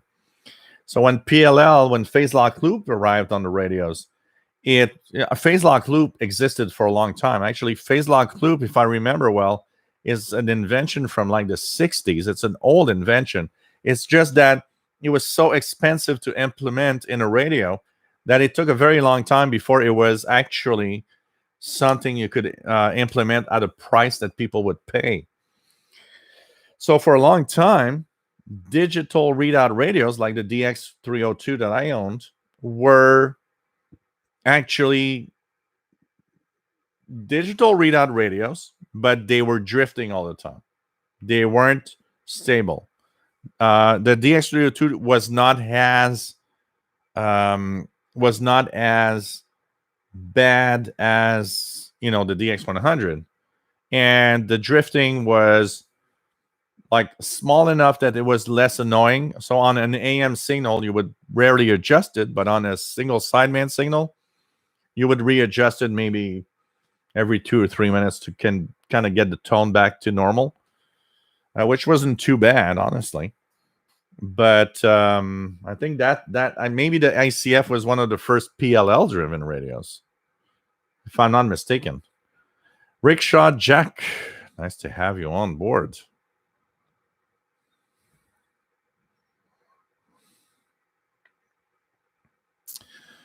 I remember $100 price tag for the DX100 vividly as well. That was a big investment back then, absolutely. And you imagine, I was 13. I didn't have $100 at 13, and I had a $10 allowance a week, which meant $100 would be 10 weeks. But of course, you had your little spending here and there, so it was not straight up like that. And, in 1982, for a 13-year-old kid, it was a lot of money. A lot of money.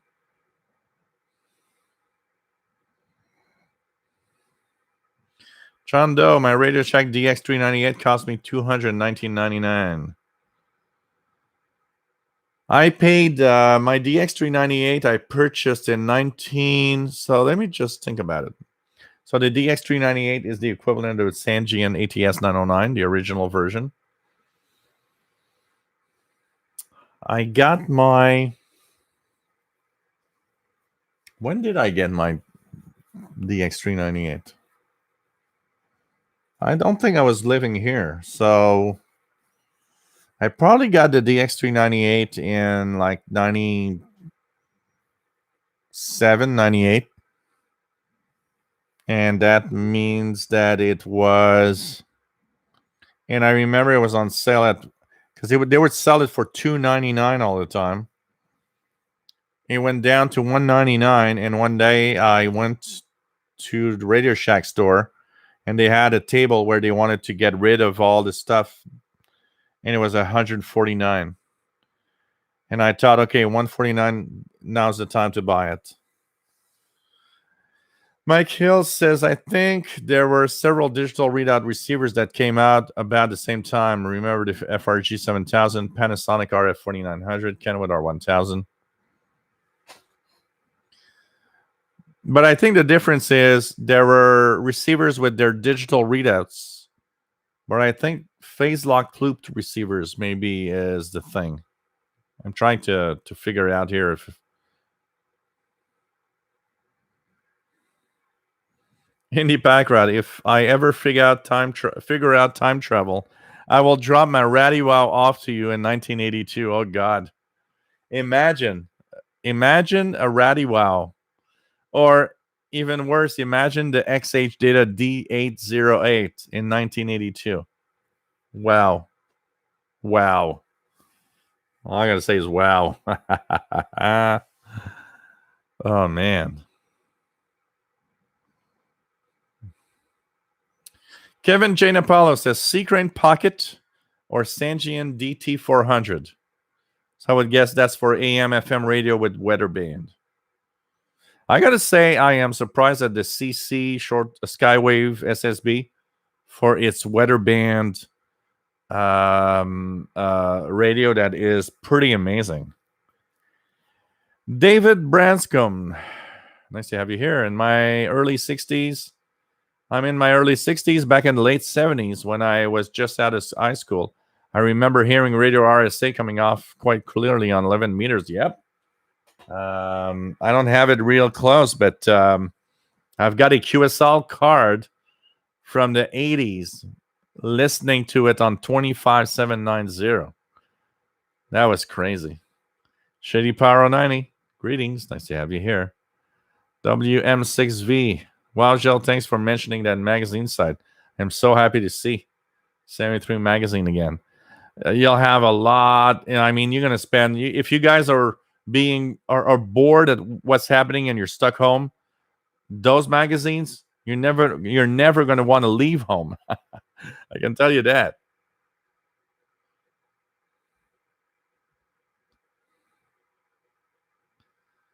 Oh man, hardest out crafters. Jim Lindenas. Oh, I'm gonna check it out. Yeah, 2001 SPLL. Hardest out crafters kitchen. Yeah, well, I think most of the receivers of the 80s that had digital readouts were receivers that were digital readouts with a frequency counter, like a lot of very cheap portables today. So that's why they weren't very stable. Dan V, nice to have you here. You prefer Dan V or Dan 5? N8WJZ, nice to have you here. WF7i homebrew, even without a PLL, homebrew VFO made with high quality. Oh, absolutely. I mean, there are some of those very top-end radios without phase lock loop that actually do a very, very good job at having stability. I mean, one example of that is that portable that I have here, the Grundig Transistor 6001. It for 1969, it is the most stable analog radio I've ever seen. I can shut that radio off on the frequency, turn it back on tomorrow in 24 hours, and it's just going to stay. It's still going to be on frequency. So, if you put really high quality components, you will have stability without even having a phase lock loop on a radio. That's for sure.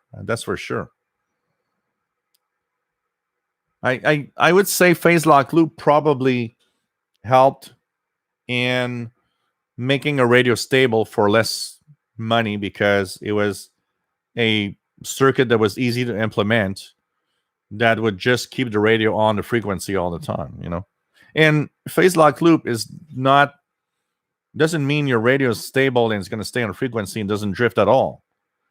Because that also, phase lock loop, is also dependent on the quality of the circuitry that does the PLL, you know. WF7, the DX100 is a drift machine that is totally amazingly crazy. Absolutely. John 66088, nice to have you here. My favorite beer is Bavaria 86 Extreme 10.5. You beat me here. I think the highest beer that I actually purchased is 10%. Al H, nice to have you on board from Seacliff, New York. Nice to have you here, Al. Rufus, all these old radios, as I have nothing better to do, don't mind knob tuning my DX300 or SX190. Understand the times. Good night, my friend. Take care. KC8KSK. Joe Summer on US. Have you connected your loop antennas in your Texan receiver, even just for a quick test? Yes. I have plugged in my MLA30 to my Texan PL680.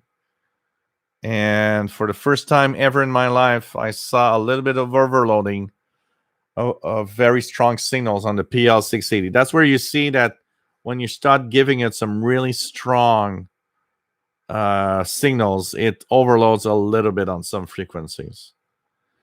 Maybe I should actually do a little more signal tests and tests with the MLA30 and portables for sure.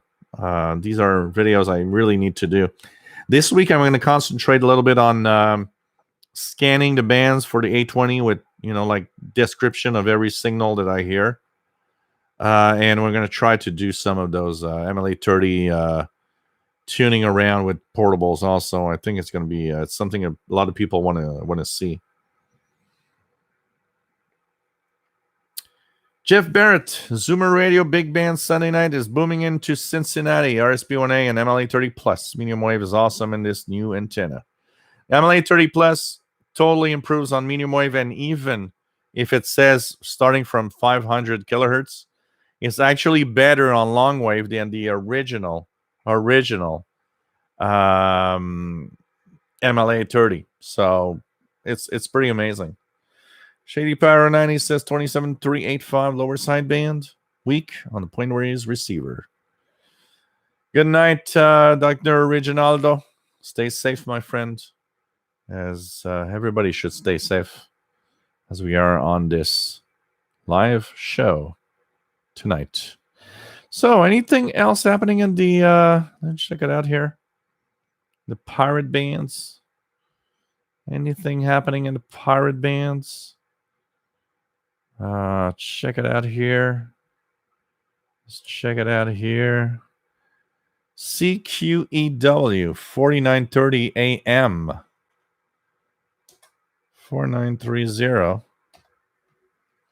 Anything here?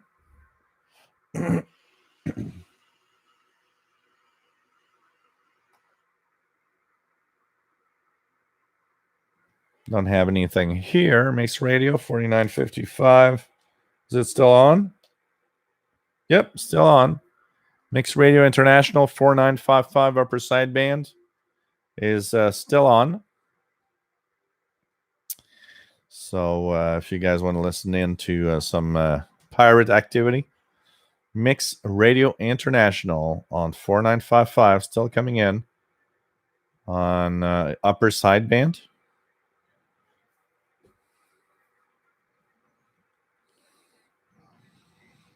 So I hope you're enjoying this Sunday night show where we're talking about radio. I remember, we're going back in times a little bit here. I remember, I think the brand was Clairtone.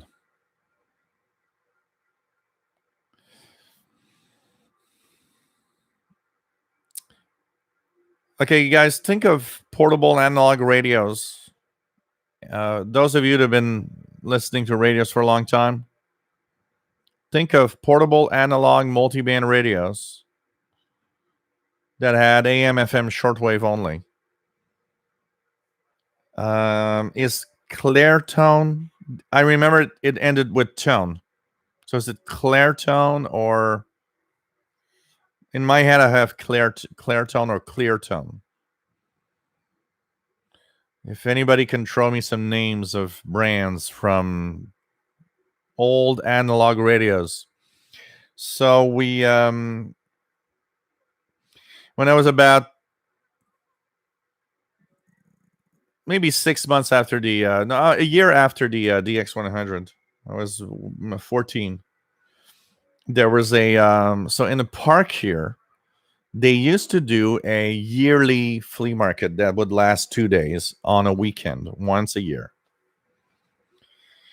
I still remember it was a cold, rainy day, so nobody wanted to go. But my dad was the kind of guy that is like, I don't care if it rains, I want to go see the flea market. And I was the guy that was like, yes, I'm going with you to this flea market because I also want to see the flea market, and I don't care if it's cold and rainy. So I remember I went with my dad, and my dad, we looked at tables and stuff, and of course, my dad knew that I loved radios. We came into a table, and there was a little portable radio. A little. They were pretty big compared to today because a small portable radio in 1980 was big. Anyways, the antenna was broken, so it was like a hole in the where the antenna, the telescopic was just a hole. And I remember the guy looking at us, and he wanted $25, I think. And I remember my dad looked at him and said, "The antenna's broken. You can't even tell me if it works." He likes radios. And after like 10-minute chat, he got it for like $10. So I was happy. I was going home with I didn't care what the telescopic was broken. I didn't care about that. All I cared about was I hope it works. And it had 4C batteries in it, I remember. So got home, and I put 4C batteries in it, turned it on. Took a piece of wire that I had and shoved it in the hole for the telescopic and clipped it to the wall or something. And I started tuning around, and I heard some stations. It was actually clearly working. It was working. It wasn't the best radio in the world, but it received, And man, clear tone or something like that is what I'm trying to. I would love to try to find a website that, because I'm sure that somewhere on the web there's a picture of that radio. I'm going to look at it and I'm like, that was a radio. But I've never been able to find out. I don't know the model. I don't know anything. All I remember, it ended by tone, clear tone, something like that. So if anybody can just tell me what it could be, I think that would be interesting. Jeff Barrett, is there a way of putting inline attenuation between the antenna and the external antenna input to help with overloading? I've noticed overloading under a few radios. Surprisingly, the radio. One of the things you got to remember on portables is that these are very sensitive. And remember that a portable radio today is meant to be used with only its telescopic or very bare bone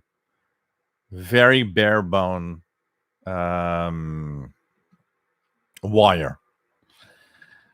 If you put an MLA30 on a portable, the first things you'll notice is, it's totally possible that thing is overloading because it's not used to having such strong signals. What you could do is add a resistor that will attenuate it somewhat. So you can put a resistor in between the radio and the antenna. It does attenuate somehow.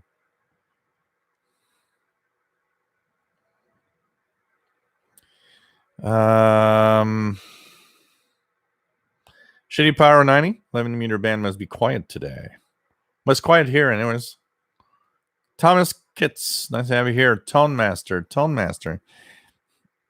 It can be Tone Master because I remember vaguely that the name ended with tone and did not start with tone.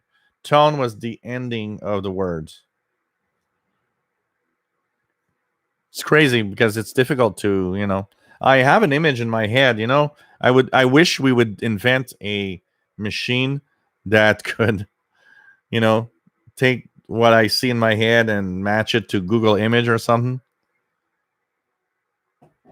WF7I Ombro. Over the years, have you heard a clandestine or weird type of signal that ever really scared or worried you? Anything really creepy, odd, or standing out? So let's go back to my teenage years again. And I don't know, as a teenage, for some reason, I was scared of the darkness when I was young for a very long time.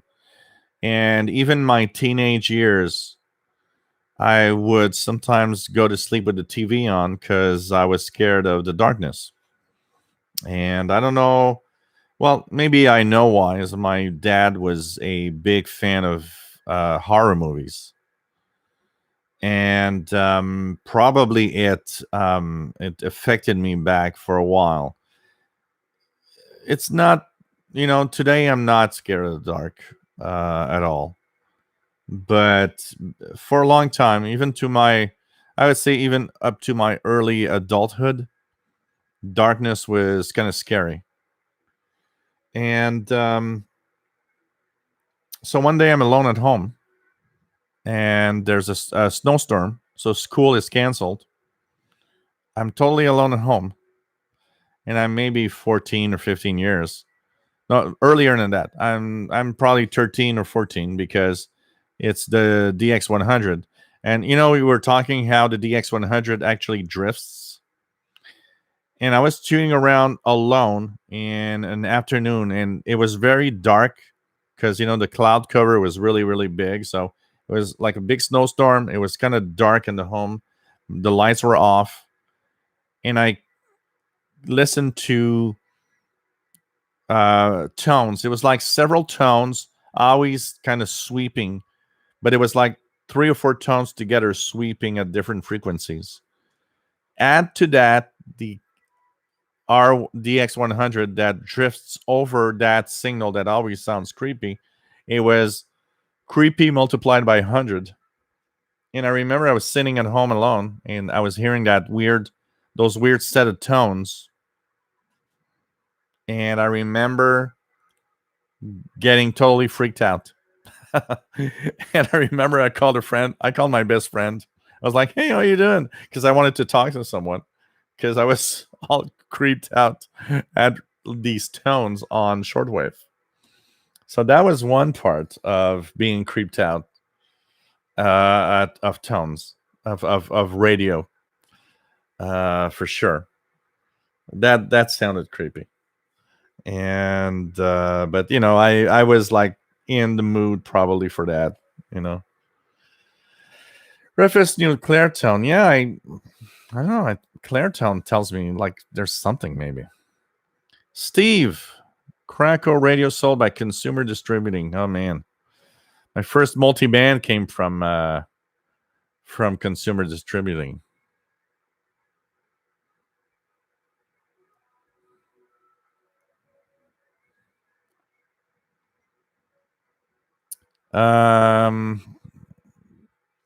What else do we have? Clairtone PR110. I need to check that out.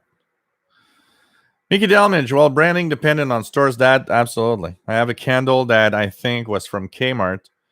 I used that through the late 70s. Still have it. Many happy hours. Yeah, I know. So it's kind of that's what I'm wondering. Maybe I should be it was clearly a cheap portable radio. I remember it was Clairtone or something like that. I remember it had the tuning knob in a fine tuning knob in the middle. It didn't have SSB at all. And I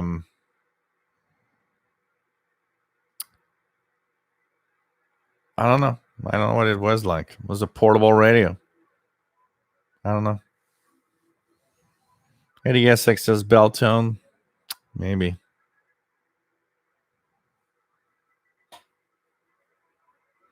Joe Sumbla New House. If you add a resistor to the receiving antenna to a portable, it does attenuate.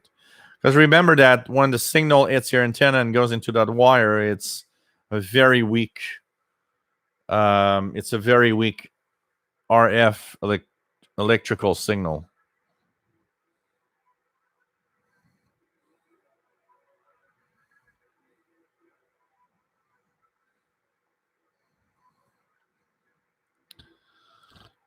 RJA Dakota, nice to have you here. Nevi Nathan from Israel, nice to have you here. For the new people who has MLA30, a lot of portable radios had that's for those that have the radio that has the local DX switch. You can use that, absolutely.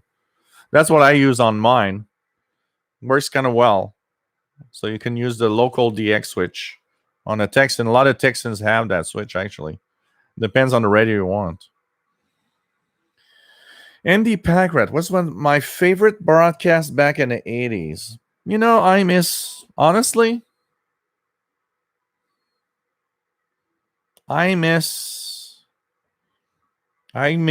Moscow.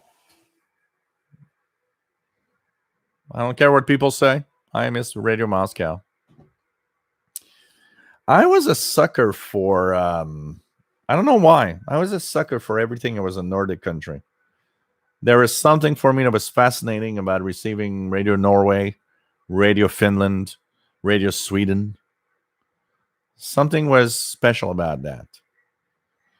But there's so many stations. You know, what would be my, if I had to choose a top 10 of the 80s, HCJB, Quito, Ecuador, of course, would be one of them with all its DX shows and beautiful QSL cards. And it was exotic. For me, it was exotic. Quito, Ecuador was exotic. It was like, wow, that's exotic to listen to, you know.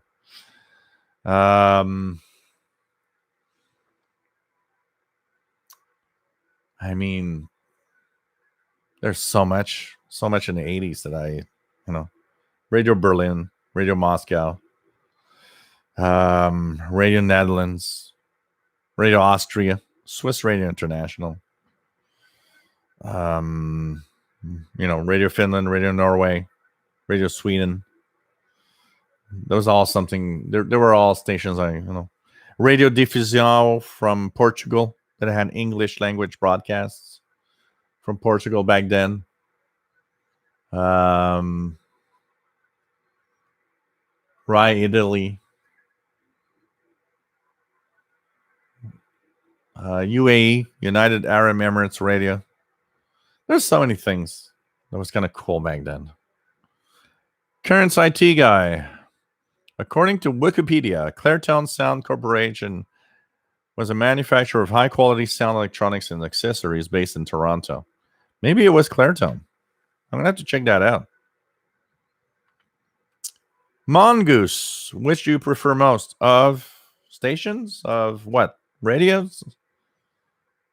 And where are you located? Mongoose. Oh, radio and SDR. I like both. But I got to say that since I've been using software-defined receivers, yeah, there's something special about that I like, you know. The waterfall, seeing in a video, all of that.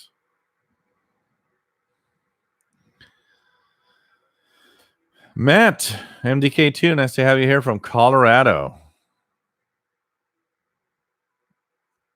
WF7I Homebrew, remember being freaked out as a young kid by the old analog black and white TVs and some of the high UHF channels above 70. The screen would flicker to black at times, and there were loud noises. Oh, man. Yeah, I remember the first TV the first TV I used to DX stations. I was listening to Channel 4 in Alabama. Was black and white. I had a 20-inch black and white TV. It was a TV that my parents didn't use anymore. And someday I decided to hook it up. And of course it worked. It just is black and white. And that TV went to channel 83. And back in the 80s, I remember I'd tune around. I was somehow fascinated with all the channels. And I would, here in Montreal, I would try to get, back in the 80s, I would try to get two stations, particularly the ABC station on channel 22 in Burlington, Vermont, and the PBS station, also Burlington, Vermont, on channel 33. And so I would tune around, but I would tune around all the 83 channels all the time. You know, I always was very, very curious. So I would tune around the 83 channels all the time, all the time. I remember one day, it was summer, late summer, it was early August. And one of my friends, Jean-Pierre, that we listened to Shortwave for a while, was also kind of interested in all of this. We had walkie-talkies. We would we would live like 2 streets from each other, and we could use walkie-talkies and talk to each other. So it was like on, you know, it was funny, but it was like, you know, Stranger Things. You know, I would talk with him on the walkie-talkies rather than the phone. It was more fun to talk on the walkie-talkies, you know. So we would talk on walkie-talkies until the batteries would die, and then, you know, like, yeah, good night, batteries are dead.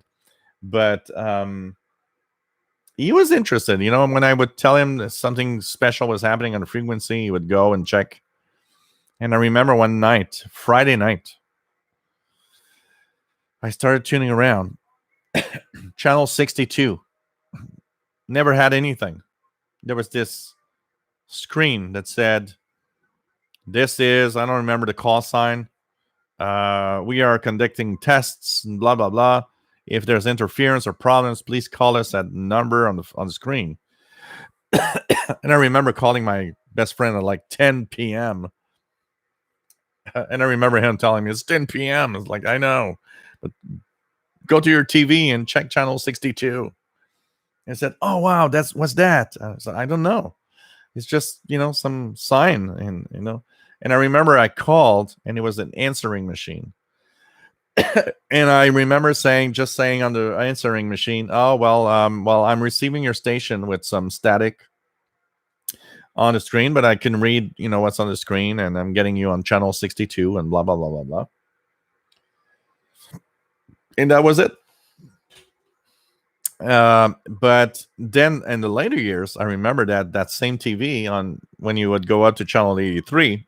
So they cut, at some point, they cut the higher end of the channels. So UHF would stop at 69, I believe, on the more modern TVs. And from 69 to 83, the frequency range there was used for the analog cell phone band on the 800 megahertz. And if you tune carefully on an old TV that would go to 83, you could actually hear the analog cell phone conversations on the channels with that fine tuning button. And I could actually hear some of that on that old black and white TV back then.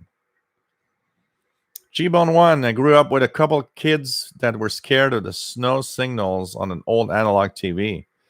Maybe they watched Poltergeist a little too much. That doesn't help. I got to say, Poltergeist doesn't help with the static on the TV. Huh?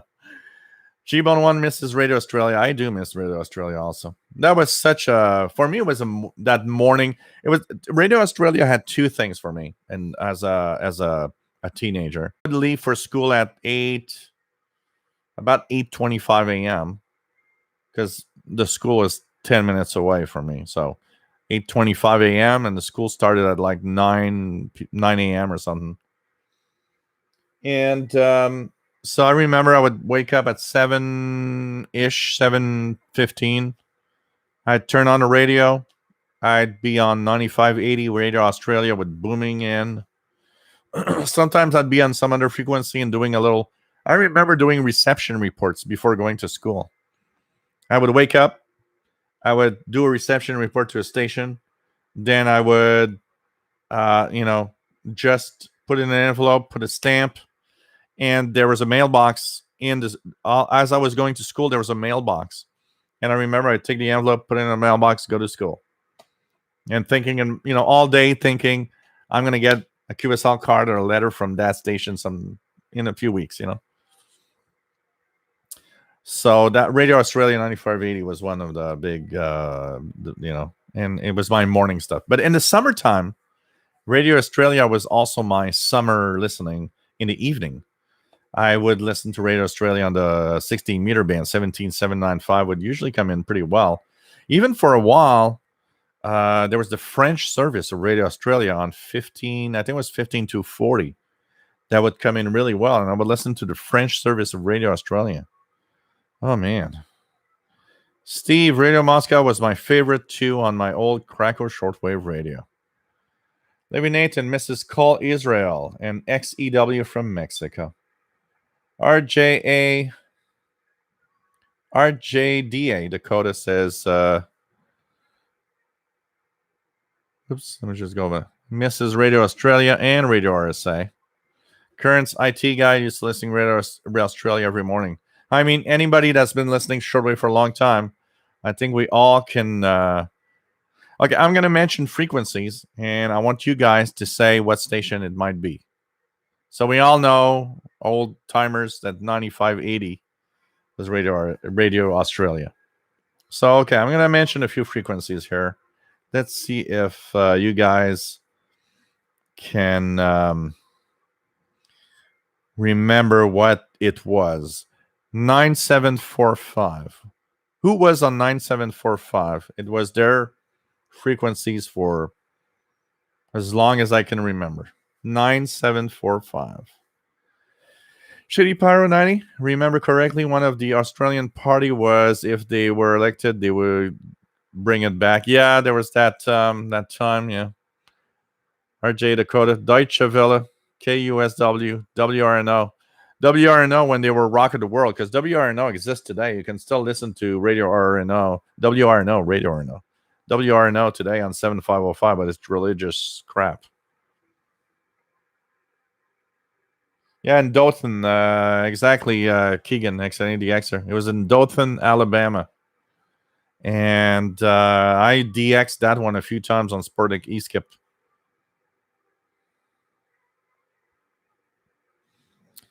WF79 Homebrew. In the 90s, a Hamfriend model modded an analog portable to tune just below channel 15 on VHF. Could watch hams on amateur TV. Oh, that's cool. That's cool. Hey, J. Watterson 69. Nice to have you here, my friends. The RJDA Dakota and St. Louis. I used to pick up stations from Cape Girardeau. Terre Haute. Well,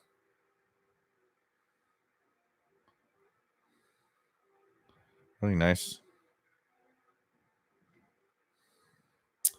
Bluegrass then Mrs. Radio Moscow too. Yeah, there was a mystery to it. I think it was all part of our own, growing up and being in the Western world. It was mysterious, and for us, it was. There was a mystery and understanding and knowing what has happening in Russia, Crazy. WF7I says the movie White Noise freaked out a lot of people from static on old TVs. My wife refuses to even watch it. I am the one that I would say with static, the one that kind of made me a little, maybe a little more nervous was Poltergeist. When that little girl goes down and she touches the TV and talks to the static on the TV because there's ghosts. That also probably didn't help much. Artist Ali Crafter's Kitchen. Used to listen to Radio New Zealand, ABC, and then Radio Australia in the morning. Winters in East Coast of North America. Incredible reception, 9580. Yep. Yeah, RJ Dakota. Radio RSA and 25790. I would actually try it every day because it was so amazing for me to be able to listen to what was the highest frequency shortwave signal that I've ever heard, 25790 from South Africa.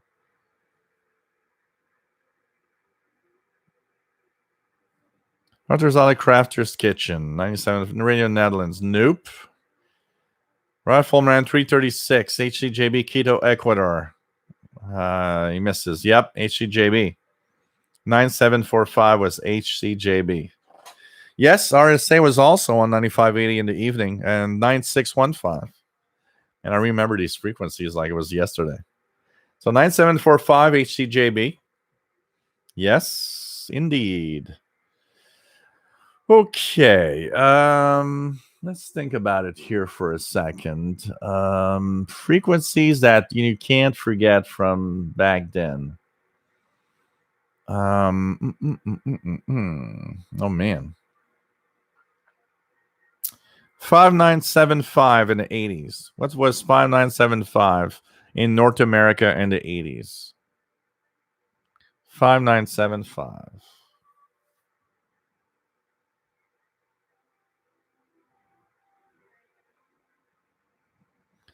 John M. Carrion, nice to have you here. Have a bamboo flute memento sent to me from HCJB along with the QSL.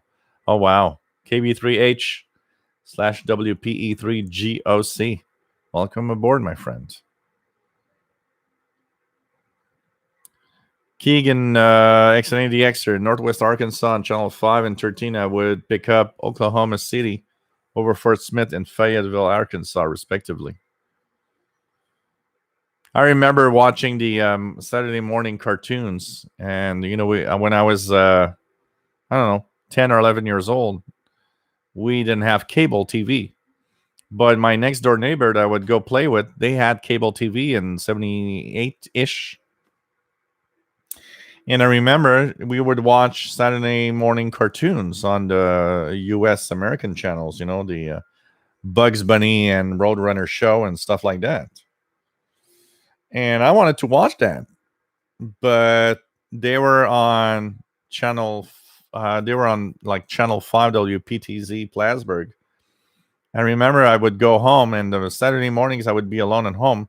I would play with the rabbit ears and put them in a funky like position, and I would actually get a clear enough signal to be able to watch the Bugs Bunny and Roadrunner show on channel 5 on the TV.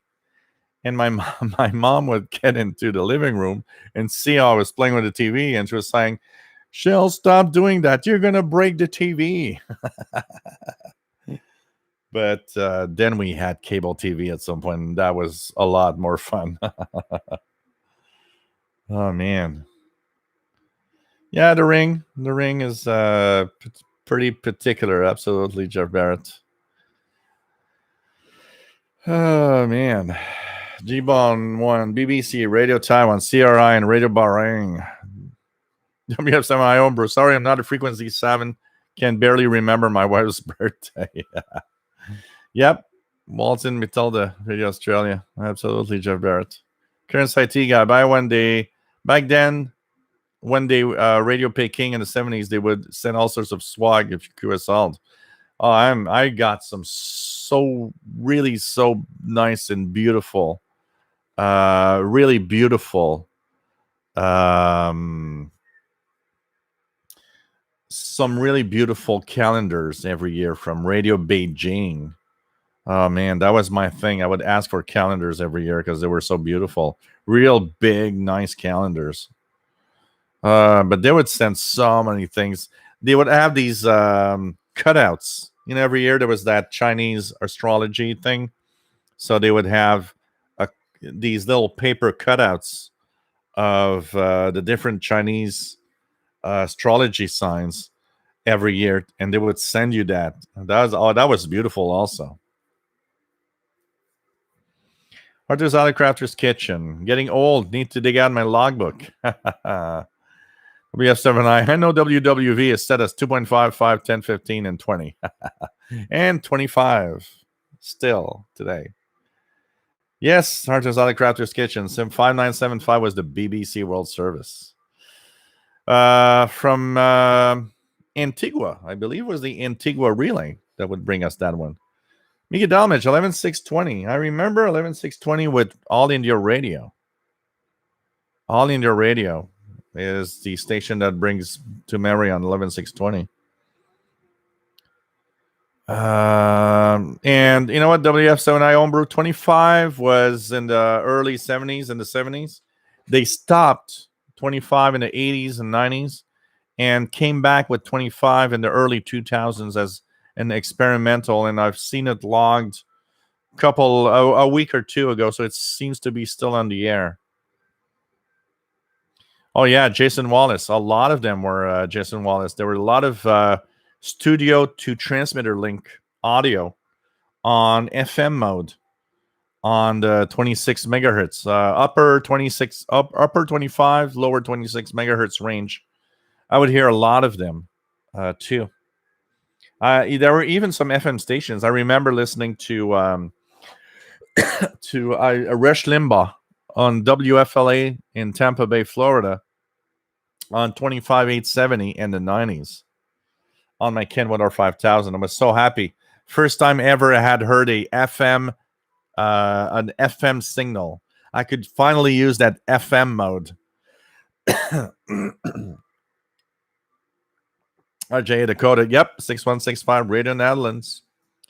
Joe Sumdan Newhouse, the shortwave reception that got me chills when I got into Fierce New Times shortwave receiver over the horizon signal. I turned off the radio after that, but that time I didn't know this YouTube channel. DN Suro, well, there's a pirate station. 4955 upper sideband is radio, Mixed Radio International.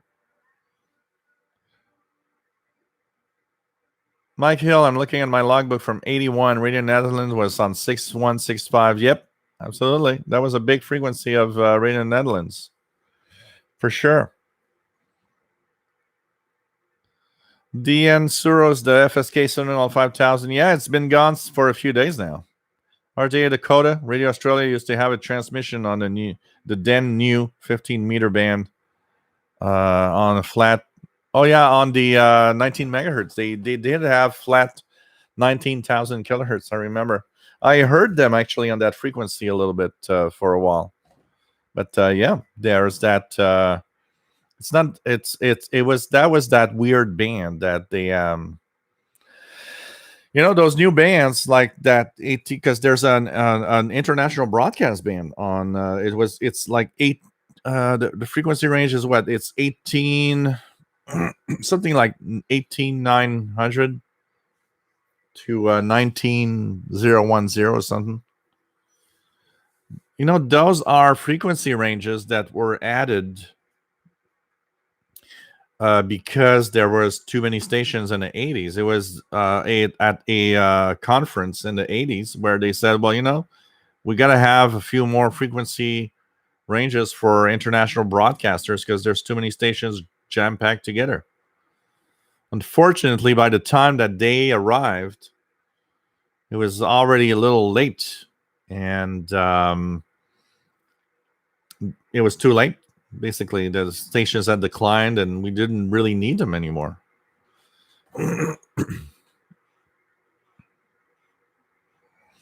So 5975 was Antigua and was BBC, Arthur's Crafter's Kitchen. But 6165, Netherlands, Radio Netherlands, was from the Bonaire transmitter site in the Netherlands Antilles. WF7I Homebrew, interesting. I've never heard the 20 megahertz signals for some reason, even when I lived in the West Coast areas, and now in the East, still nothing. You know what? Give it time. Try it from time to time. 20 and 25 are, depending on, conditions and propagation and all, are, you got to give it time. I heard 20 megahertz this winter a couple of times. I haven't heard 25 in a very long time.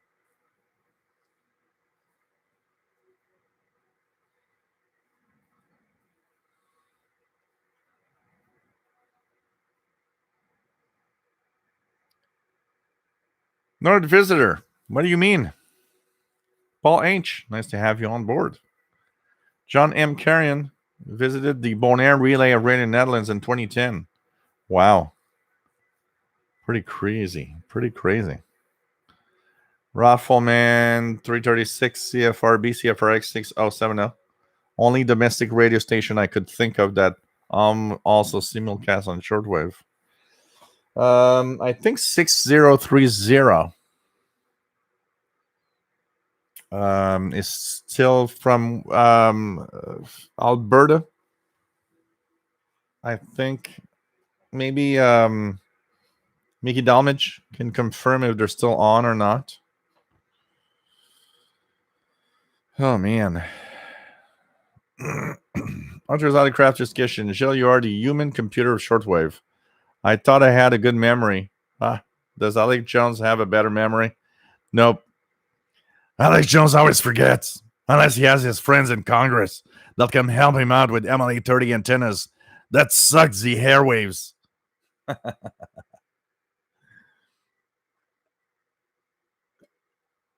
I do have a very good memory, and it is what probably helped me the most through my life.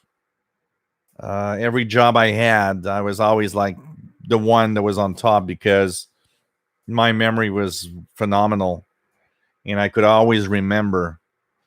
So it's, all remembering of the shortwave signals and stuff is part of that, actually. It's crazy, So if I give you guys a frequency of,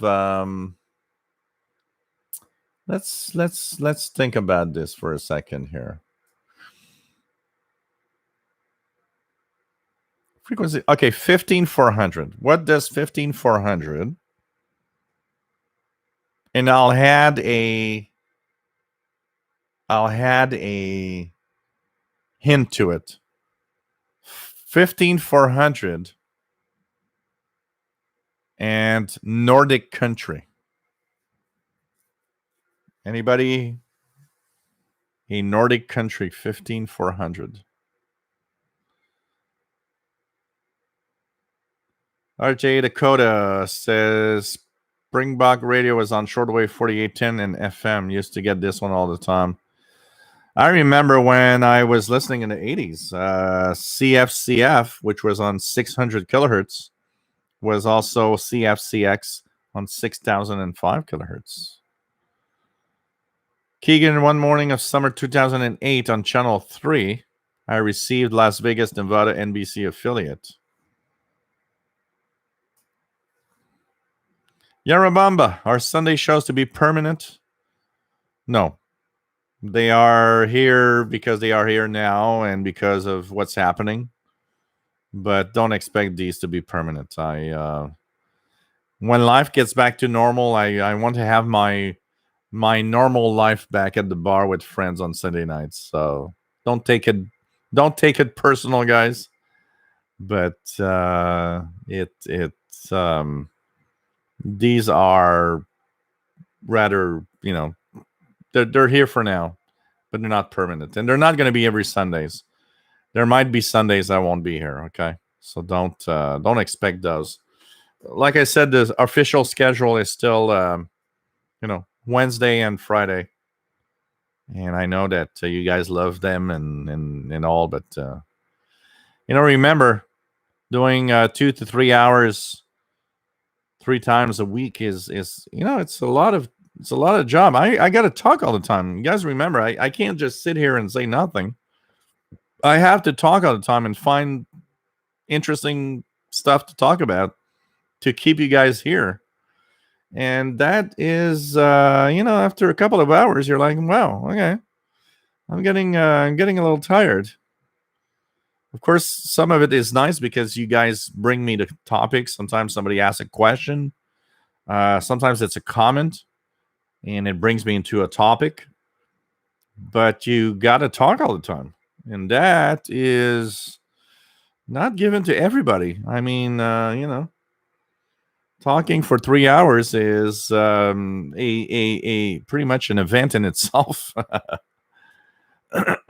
Jason Wallace used to listen to the time signal on 16 megahertz from Australia. I once heard the weather fact station from New Zealand. I think they're still operating, and that one is also on 16 megahertz somewhere.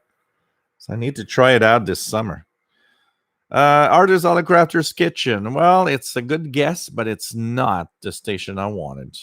So yes, 15400 for G-Bound is BBC in the afternoon, and it's been a BBC frequency for a long time. So that is halfway of a good answer. But one of the stations in the 70s and 80s that would use 15400 all the time was Radio Finland. It was one of their frequencies that they would use all the time. So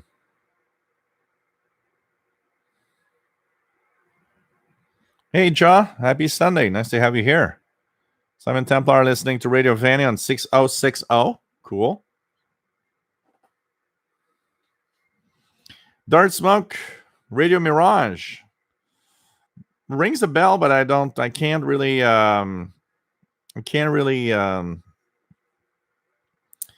think of anything. 37 Iron Brew. Take care, my friend. Need to head out to bed. 49.55. Still going on strong. So pretty cool. Hearing it here too. Pretty cool, my friends. RJ Dakota used to get VNG time signal 12 and 16 megahertz. That was nice. Pretty cool. Pretty cool. So, hey guys, we've been on for 2 hours and 47.